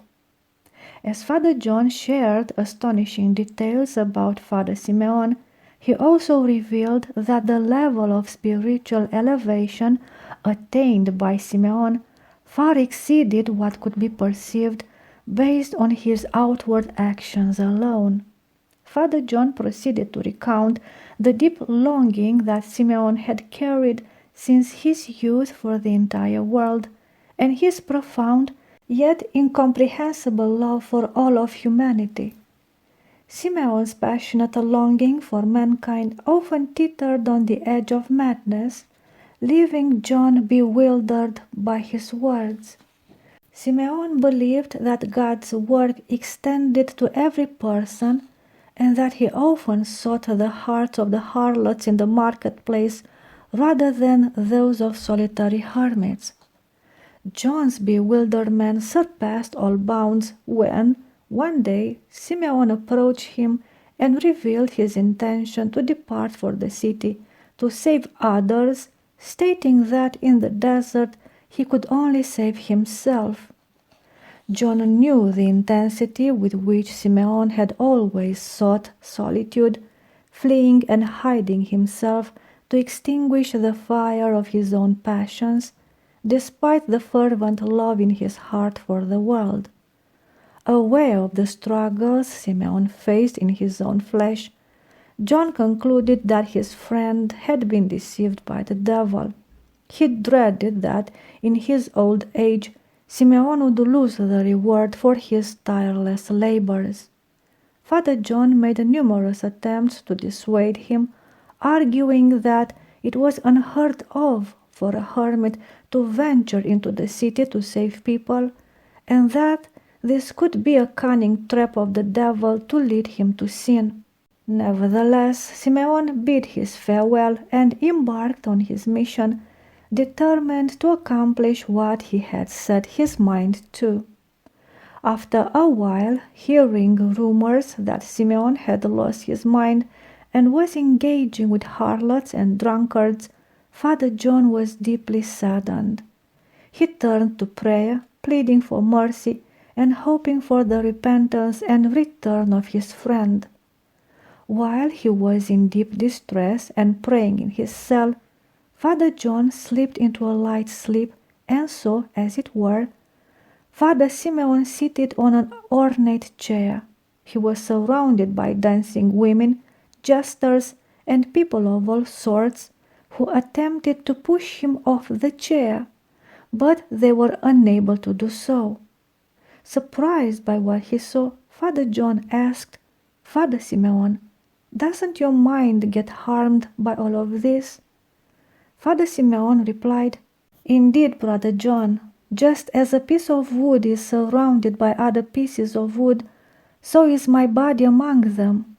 Yet my mind is always fixed upon God." Regaining his senses, Father John realized that Father Simeon had received the gift of impassibility from God, and out of his deep humility he had chosen not to disclose this to anyone. That is why Father John would say that the spiritual state achieved by Father Simeon at that time exceeded the level that the latter had experienced when living together in the desert. Having heard such extraordinary stories from Father John, Palladius and his companions arrived in the city, filled with hope that they would be worthy of meeting the wondrous Simeon. Father John advised them not to reveal anything about Simeon the Fool to anyone in the city, because it would go against his will, and the will of the saints is also the will of God. As the four guests made their way towards the Church of All Saints, having previously visited several other churches in the city, they were accompanied by Deacon John, who treated them with great love and kindness. Chapter 12. While Deacon John recounted details about each church they visited, Palladius kept a lookout for the beggars, hoping to find Simeon the Fool.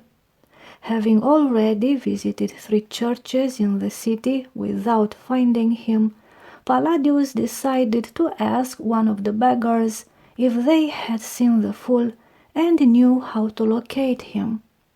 Under the guise of charity, he separated from the others and learned from a beggar that the fool could be found at the stables. Returning to the bishop's residence, Palladius grew restless, seeking the right moment to sneak away and finally meet the most intriguing man of whom he had ever heard. At nightfall, after everyone had retired, Palladius slipped out, telling the gatekeeper that he wanted to pray in the garden. With his heart pounding, he set out towards the Church of All Saints, eagerly anticipating the meeting he had yearned for so many years. Finding a beggar resting by the church wall, Palladius paid him to guide him to the stables. Assuming that Palladius was a thief who had learned about the fool's money, the beggar agreed to go with him, more out of fear than for the payment.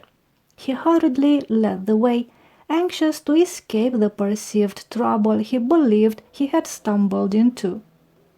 As they left the city, the beggar pointed out the stables in the distance, which were bathed in moonlight.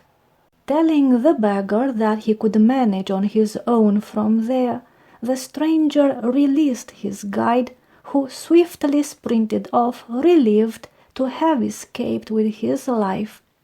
Before reaching the stables, Palladius heard footsteps on the sandy ground, and turning around, saw the fool standing, patiently waiting for him. As he remained motionless, with his face concealed, Palladius couldn't help but feel that the fool was the sternest person he had ever met. Stopping when he thought he had come near enough, Palladius heard the voice of Simeon, whose face remained inscrutable. "Welcome, Father, you who bring the blessings of our holy abbot Nikon to the unworthy Simeon."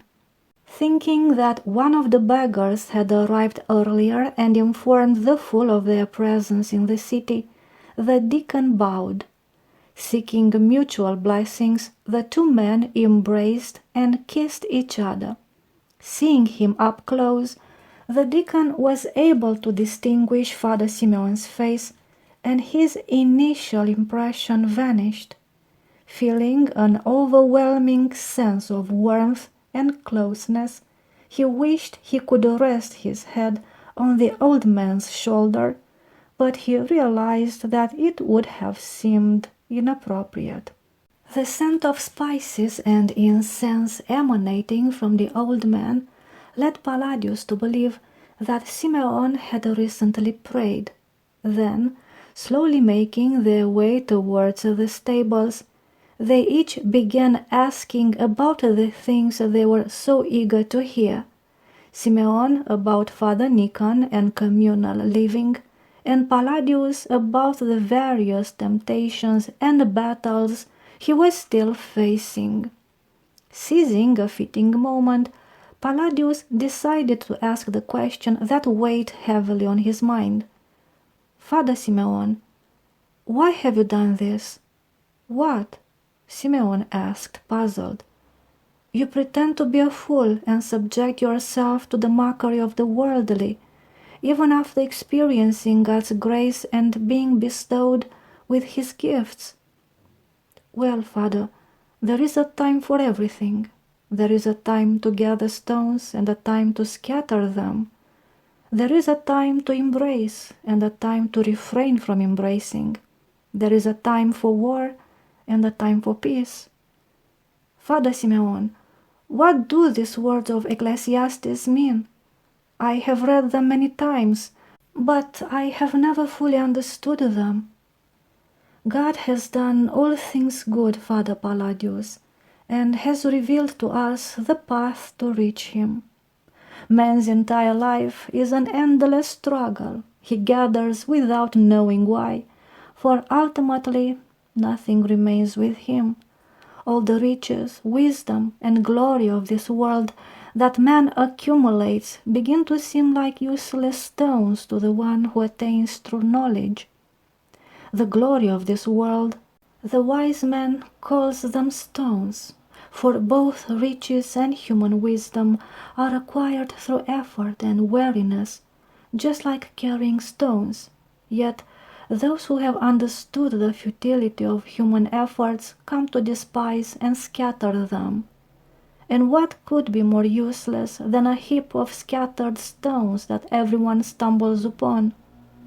It is a time for embracing, Father, as from the moment of birth, man is held in the embrace of sin and devil. But the one who comes to understand the futility of sin strives to break free. Moreover, this separation from the embrace of sin is granted to man through great torment and spiritual warfare. This is the time of war the wise man speaks of. Ultimately, seeing man's goodwill and efforts, God looks upon him and generously bestowing His grace brings peace to his heart, leading him to perfect rest and joy. That is the time of peace. Is it possible for man to reach a perfect harmony of his senses, where passions no longer trouble him and demons no longer have power over him? It is possible, through the mercy of God. Truly, Father, when I was in the desert, I faced such a fierce struggle against my flesh and the devil that there were many times when I found myself arguing with God, questioning why He had called me to the monastic path when He knew I was not suited for it. I felt He should have allowed me to pursue salvation like other people in the world, through a lawful marriage and the raising of faithful children. I was so distressed that I stood on the verge of blasphemy, with no hope of rescue. I feared I would lose my soul and be condemned to eternal suffering. And this is what I have come to understand. Unless God's grace touches our soul, no one can escape the burning fire of passions, for it is beyond the power of our fallen nature. And have you found peace now, Father? Asked the deacon, eager to hear assurance from the elder regarding what Father John had said. Father, spoke the elderly Simeon after a brief silence, I share this with you because I can see you are troubled. By the mercy of God, I have come to feel this within myself. For when God saw my despair, He visited me and granted me a rest from this struggle. As a result, I feel my body as if it were no longer my own, unable to distinguish between man and woman, as this passion has been lifted from me. Yet I wonder, since you have reached this state, was it truly necessary for you to abandon your way of life and come into the midst of harlots and jesters, subjecting yourself to mockery as if you lacked wisdom? This is what I do not understand, Father Simeon, and if you are willing, please clarify for me the purpose behind your decision. Well, Father, I do not put much trust in the rest and joy I possess, as long as I remain in this mortal body, and until the final verdict of the judge is heard. Father, as I have told you, I have lived in a state of constant warfare throughout all these years, to the point where both my soul and body have become accustomed to perpetual vigilance, anticipating the assaults of unclean spirits and the weaknesses of my own nature. If I have found some rest, even if it be by God's grace, I fear that too much peace might lead me to lethargy, allowing my heart to forget the struggle, and ultimately leading to my total fall, tumbling from the peak of the mountain where God has placed me. But didn't you say that the battle had ceased, Father? Why then should your heart still remain watchful and engaged in a fight? I do not understand. Well, Father, the battle continues until the very last breath, even after we have overcome our passions and the unclean spirits themselves. What battle is that, Father? It is the battle against vainglory, for it is the only passion that feeds on virtues. The more a man advances on the path of perfection, the more susceptible he becomes to the temptations of seeking empty praise. Truly, when I was battling the passions of the flesh, my mind had no cause for pride. But after I found the rest, and God's grace even restrained the wickedness of the devils, so that they no longer had power over me, I became afraid that my mind might become prideful. I have witnessed that even those who were greater than I, when they boasted, fell into temptation. For I pondered upon the angel who was once full of light, untouched by any passion or bodily impurity, and yet, with a single thought of pride, he fell into the abyss. So I decided to come here to appear as a fool and humble my own mind through the mockery of others, so that I may live in a state of constant vigilance.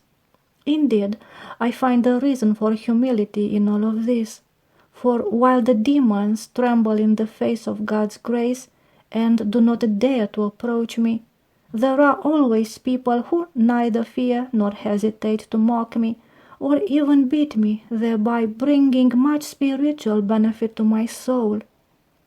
Why is vainglory so harmful, Father? Because it lacks genuine truth. What does that mean? It means that one driven by vainglory lives in his own fantasies, which prevent him from perceiving the truth. Vainglory delights in itself and lacks the ability to rejoice in others, making it a sin against love. Father, what goes through your mind when others beat you? Don't you get angry? Truly, Father, it is only now that I am beginning to understand the mystery of the Saviour's sacrifice on the cross, that being innocent, he chose to endure being beaten, spat upon, and ultimately crucified for our sake. Moreover, the pain caused by the beatings reveals to me the depths of divine love. That is what runs through my mind, Father, and believe me, I have no reason for anger in those moments. Instead, I humble myself and pray for both myself and for the entire human race that has distanced itself so much from love. But aren't you afraid, Father, that through this behavior you may scandalize some people and be held accountable for them before God? Oh, Father, but what other follies do I commit, if not the same ones they themselves engage in? If I sometimes walk naked, do they not also strip themselves every time they commit sin? Do they not desire the nakedness of others? So why are they scandalized when they see me naked? And if I speak words without thought, do they not also speak in the same way, telling lies and making false oaths against one another? And if I pretend to attack a beggar like myself, do they not also get angry and engage in conflicts? I tell you, Father, that I do nothing other than what people do. I behave in such a way so that They may see themselves in my foolishness as if in a mirror. In recognizing how ridiculous and laughable they are, they may put an end to their wicked behavior. As dawn was breaking, Father Simeon set off for the city, taking leave of his guest who had brought him much joy. As they embraced before parting ways, Palladius asked the elder Simeon, "Father, how should we live our lives?" "Live on this earth as if you were not here, but leave a void behind when you depart." Chapter 13.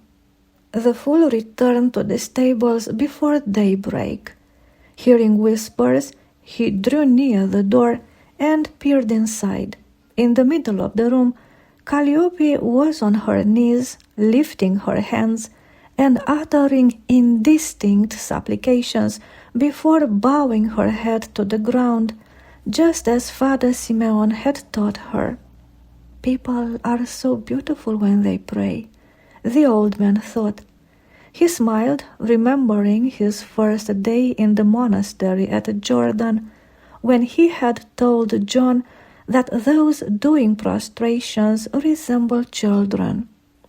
As he withdrew to his spot, the monk offered a brief prayer, thanking God for the gift of a new day. When the sun was up, he returned to find Calliope asleep. He threw open the door, singing and jesting, "Up you go, the lazy have no place in the kingdom of heaven." The woman sat up, her eyes still closed, heavy with sleep. "If you care to know," she mumbled, "I haven't slept all night." "But why? Pray tell." Simeon feigned ignorance. "I did what you do. I prayed. But now I am so weary, I could sleep the day away." The old man laughed heartily and placed the food before her. "And what did you ask of God? Tell me quickly." "I ask that you never be taken away from me." "Hey, you shouldn't ask for such things from God. Who taught you to bind hearts with your prayers?" the old man exclaimed, pretending to be upset. "I taught myself. Didn't you say that whatever we ask of God with faith, he fulfills?" "And did God listen to you?" The woman started laughing, then suddenly stopped and, wide-eyed, said, "You know, fool, I felt the presence of God." "Have you?" "Yes, I felt that someone was watching me and listening to me. I wanted to cry because it was so comforting, like when I am with you and no longer feel alone. Does God really love anyone? He does.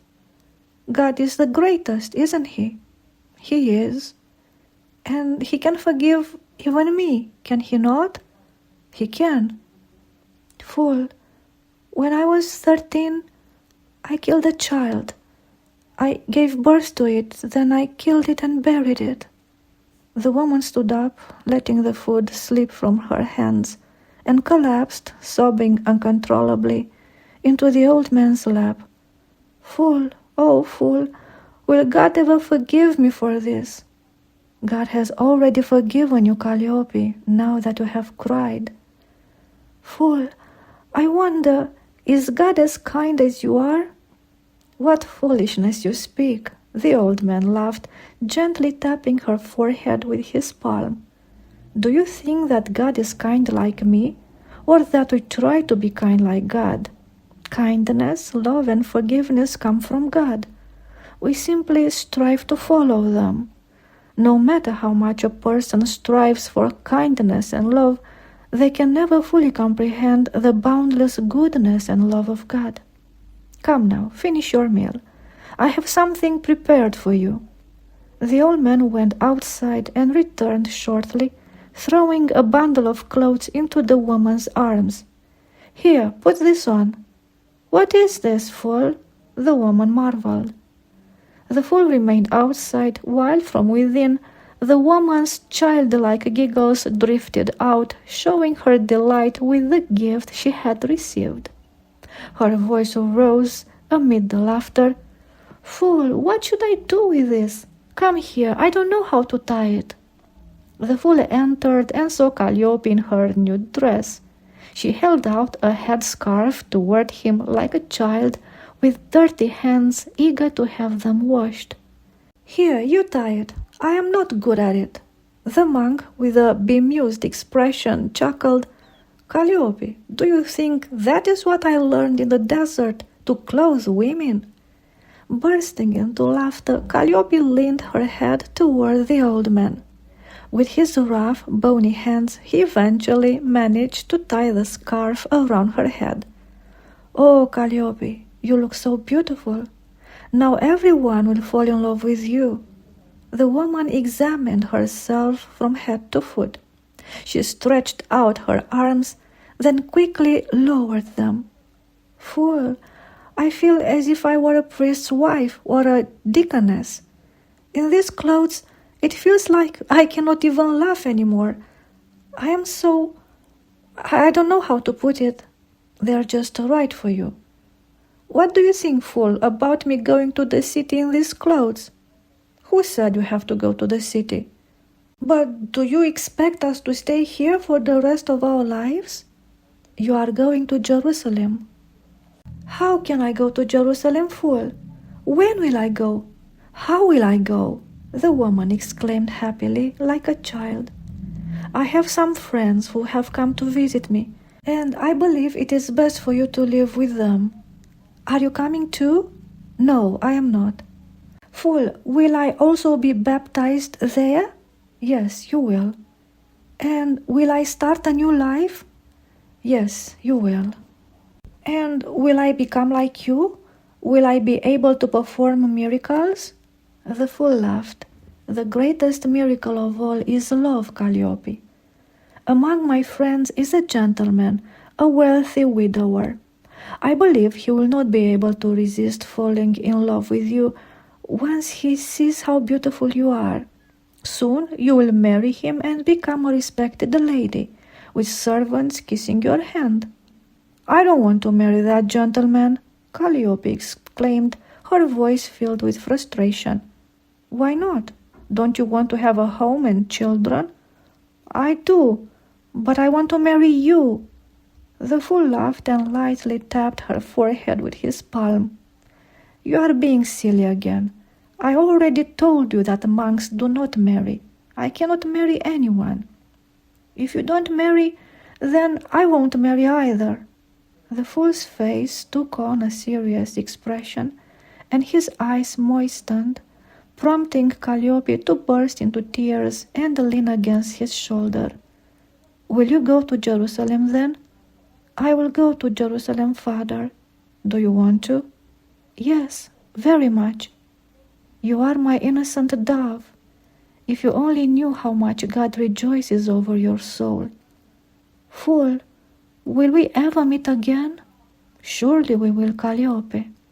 But the old man said this, thinking of the meeting the righteous would have in the kingdom of God, for he knew that from this moment on they would never see each other again in this world. Chapter 14. After Calliope had left, the fool continued to stay at the stables.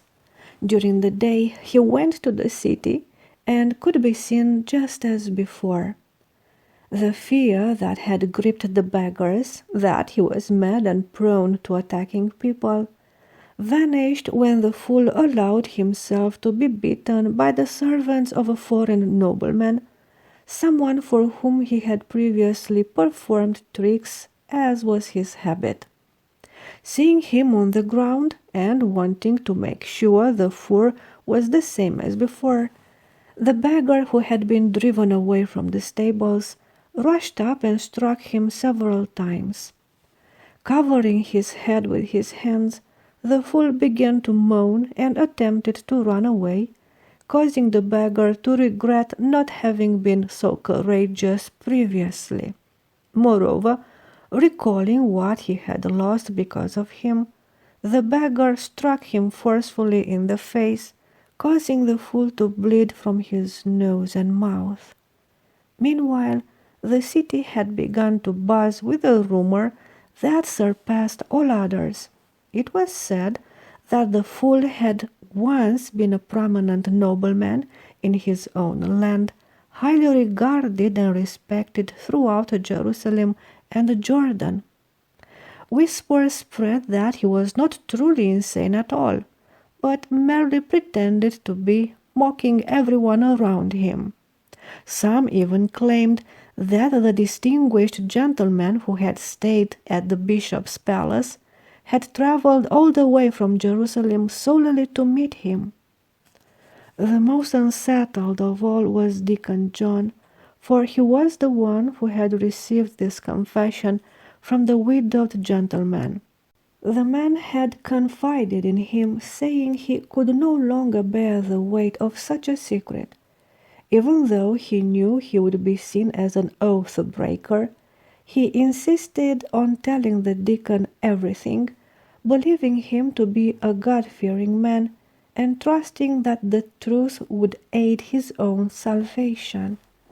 Naturally, he first made John swear never to reveal the secret to anyone.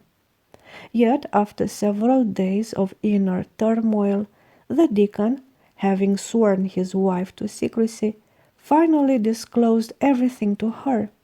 She scolded him harshly, declaring that she had known all along how matters truly stood, and that he was the one who had misled and corrupted her thinking. She then resolved to reveal everything in church the following Sunday.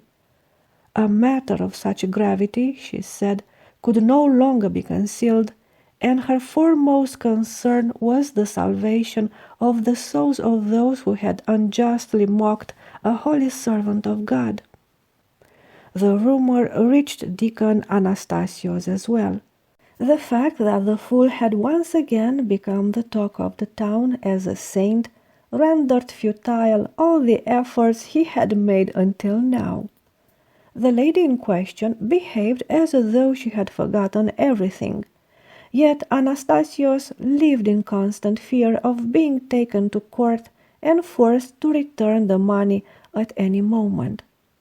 This expectation unsettled him so deeply that he began to resemble a sick man, often shouting without cause at the cantors and churchgoers.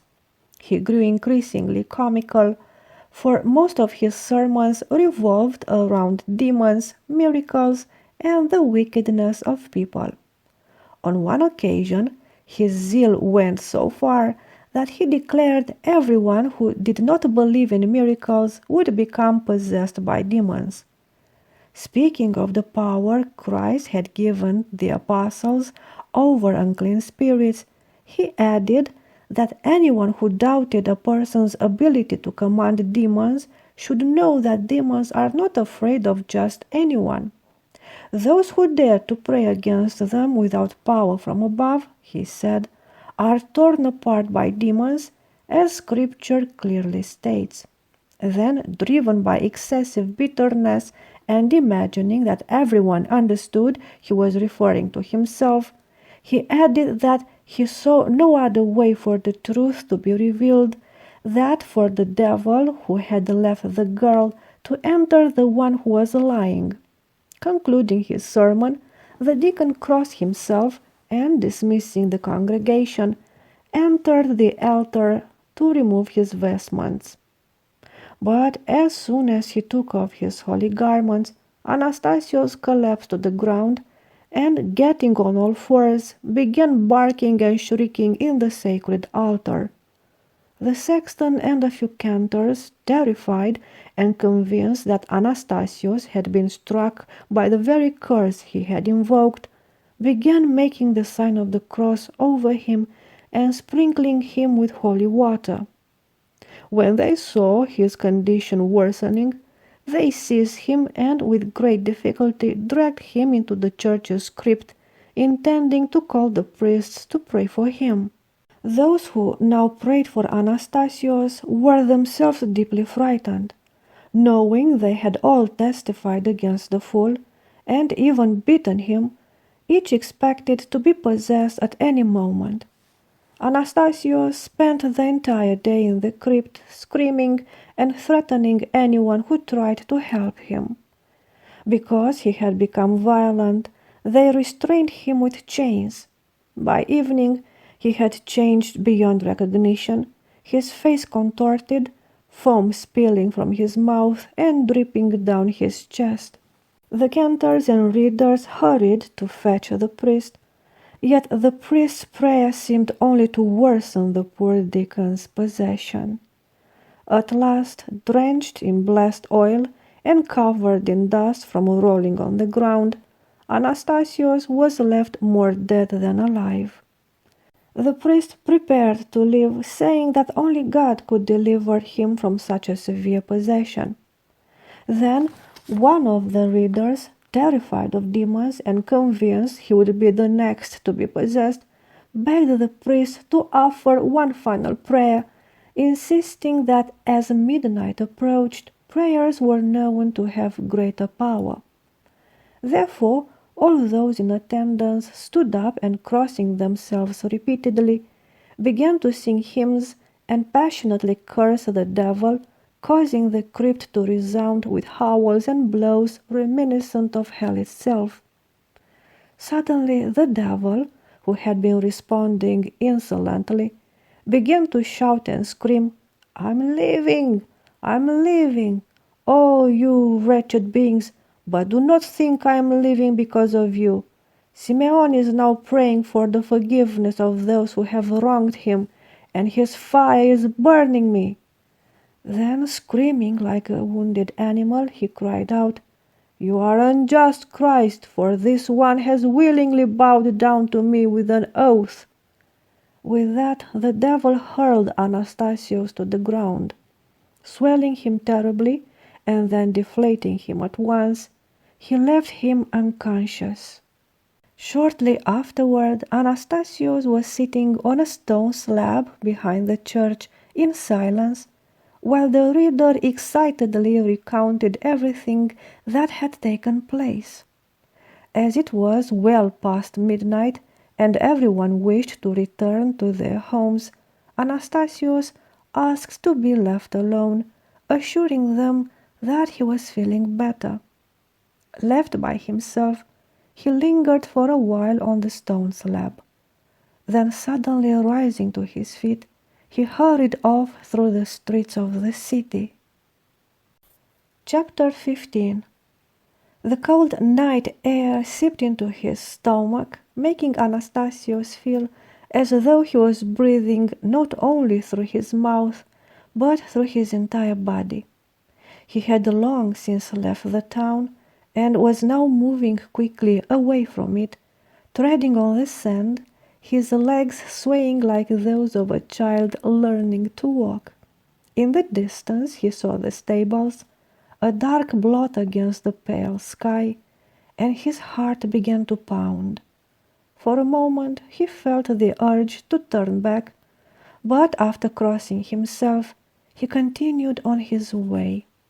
He wondered how the fool would receive him, and feared that, upon seeing him, the fool might either flee or begin his usual tricks, leaving the deacon to wrestle with the pain in his heart. Troubled by these thoughts, Anastasios suddenly stopped.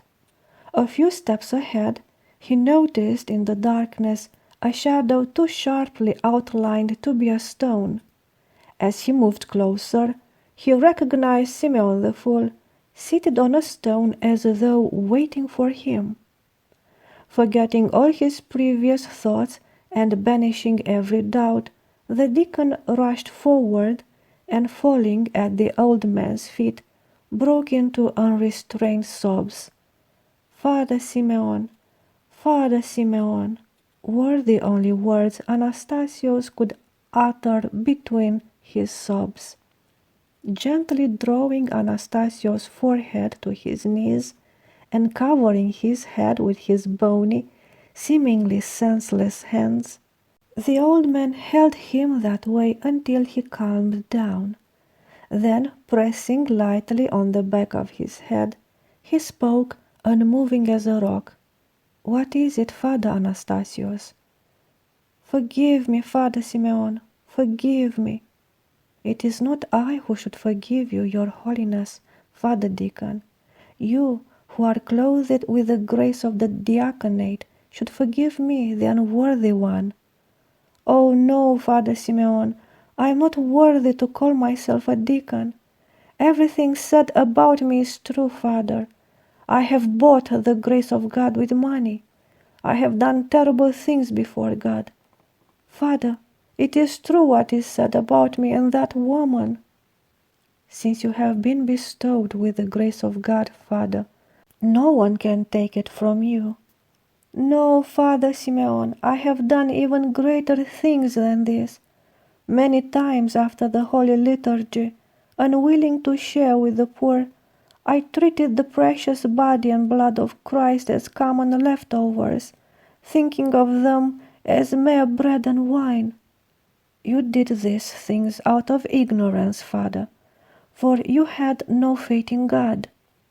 Not only did I not believe in God, Father, but I became a deacon at that woman's urging, thinking it would help me rise to the rank of bishop, and I often behaved as though I owned the church's estate and ruled over the faithful like an emperor. Among us, Father, no one rules as worldly leaders do, for the greatest among us is like the least, serving all for salvation. Christ reigns over everyone and everything. Nor did I believe that there were demons, Father. When I saw those who were tormented, I thought they suffered from some spiritual illness or had lost their minds and were pretending. For that reason I disregarded them and often cursed and bound many, neglecting the power of words and the grace bestowed upon me. I must confess that many times I took money from people in distress without praying for them. And, as you know, I accepted money from that lady for a healing I did not actually perform. I lied and made myself more despicable than all other people. Father, set aside all these things you have done out of a hardened heart. Now that Christ has shown mercy to you and enlightened you with the light of faith, revealing his mysteries to you, be vigilant not to repeat what you now know is wrong. Oh no, Father, I do not wish to return to the holy altar, and I do not want to wear the vestments of the diaconate any longer. Father Anastasius, do not say that. Now that you have come to know the great love Christ has shown you, refusing to let you perish in the darkness of disbelief and sin, humble your heart and dedicate yourself to serving the Lord and humanity, for this is the purpose for which God has called you. Father Simeon, have you truly forgiven me for my foolishness and the harm I have done you? Know, Father, that from now on I wish you to come to the church where I serve throughout the day, so that my soul may rejoice in seeing you pray both for me and for all the people. Oh no, Father Anastasius, the old man said, rising and placing his hand on the deacon's shoulder. You know very well that I will not do that, and I ask you not to tell anyone what we have spoken about. Now return to your duty, and let Simeon the Fool tend to his own matters. Chapter 16. The city quieted down. Nothing noteworthy happened for several weeks. The only incident that perplexed many was the one involving Deacon Anastasius. Coming to church on Sunday, he told everyone that it had not been he who cast the devil out of the girl, but a saint whose name he could not reveal. Bringing with him the remaining money, having spent some of it, he placed it before the icon of the Holy Virgin, saying that he would return it to the lady to whom it belonged, and would repay what was missing over time. Upset, the woman swore before the icon that she would not take a single coin, believing that her promise to God should remain unchanged, since she had seen her daughter healed. The two were nearly ready to take the matter to court, each swearing not to touch the money. Eventually, however, they reconciled and decided that the money would remain in the church treasury to be used for the poor. No one understood what had come over Anastasios, and some of the cantors even suggested that he had lost his mind. The deacon's appearance seemed altered. Though still plump and round, his eyes looked sunken, and tears often welled up when he came out with the holy gifts. People in the church whispered that someone close to him must have died, while others claimed that Anastasios himself had risen from the dead, since Anastasis means resurrection.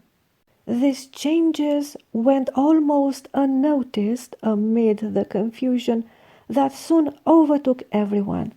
No one knew anything about Simeon the Fool, for he was nowhere to be found. A beggar who visited the stables one day said he found no one there and that the fool had vanished without a trace. Several others, going to search for Simeon's bag of money, returned shouting like madmen, claiming they had heard angels singing in the stable. Deacon John, now in deep sorrow, heard of all these events. Filled with remorse, he lamented his lack of courage, how he had not stopped to speak with the fool when he saw him on the street, overwhelmed by shame and pretending not to notice him. John now passed by the Church of All Saints several times a day, searching for the fool. He resolved that if Father Simeon forgave him, he would take him into his own home and care for him until the end of his days. His sadness deepened even further as his wife berated him, accusing him of being faithless and heartless for driving a saint of God out of their home. One day, disheartened after yet another argument, John left the house and, while walking through the city streets, decided to go to the stables himself and wait there until Simeon returned. He began reflecting on the futility that had consumed his life, and overwhelmed by despair, he thought that his life had been lived in vain, for he had driven away a saint whom God has sent into his wretched existence to bring him blessings. Finding no one at the stables, John lingered for a while on the stone by the door where Calliope had once slept, but eventually, defeated by fatigue and sorrow, he lay down in the pile of hay, deciding it was better to die there than continue living such a wicked life. He had barely fallen asleep when suddenly the door opened and Simeon the Fool entered the stable. John sat up, propping himself on his elbow, astonished at what he saw. Simeon was dressed in a white chiton with a small hood fastened under his chin, like the garments worn by children. What amazed John most was Simeon's beard, now white and neatly combed. "What is this, Father Simeon?" John asked in amazement. "What do you mean, Father John?" "You have combed your beard." "Yes, I have." "It is thicker." "Well, it has always been like that." "And you are wearing a white chiton. Where did you get it, Father?" "It is mine. I have kept it until now." "Father, are you going to come into the city dressed like this for everyone to see?" "No, I will not come to the city any more, Father." Then, reaching into his pocket, old Simeon took out a round loaf of bread and approached Deacon John. "Are you troubled, Father John?" "Indeed, I am very troubled, Father." John took the half of the bread given to him by Elder Simeon, but then he heard the door cracking, and opening his eyes, realized it was already midday, and he was alone in the stable. He stood up and looked around, confused.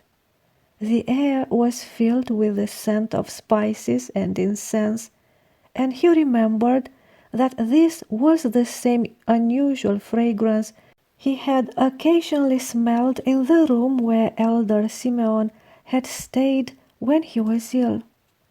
Walking outside in a state of dejection, John froze in front of the door. On the very stone where he had sat, he found the half loaf of bread. As he held it in his hand, he noticed it was warm to the touch and carried the fragrance of spices and incense. Coming to his senses, as though waking from a dream, John understood why the old man had said he would not come to the city any more. Seating himself on the stone, he fell into a contemplative state in which his entire life seemed to unfold before his eyes. The sound of a nearby crack made John rise in fear. Turning his head, he saw someone stepping out of the stable. Upon closer look, the deacon recognized the horse, the large circus performer, who was hiding something in his bosom. Thinking the man had found the bag of money, John pretended not to see him, and getting up began walking slowly toward the city. The horse stared at him in bewilderment. Silently, he hurried to catch up with the deacon. When he reached him, he slowed his pace and, still walking in silence, cast discreet glances at the half loaf of bread in John's hand. The deacon thought the circus performer looked so downcast that he would not have noticed even if someone had approached and slapped him. In complete silence, the two walked until they reached the city gate. Once there, they went in different directions, as though eager to get away from one another. Reaching a secluded alley, the horse sat down wearily on the cobblestones. He pulled out his own half of the bread from his bosom and began to eat.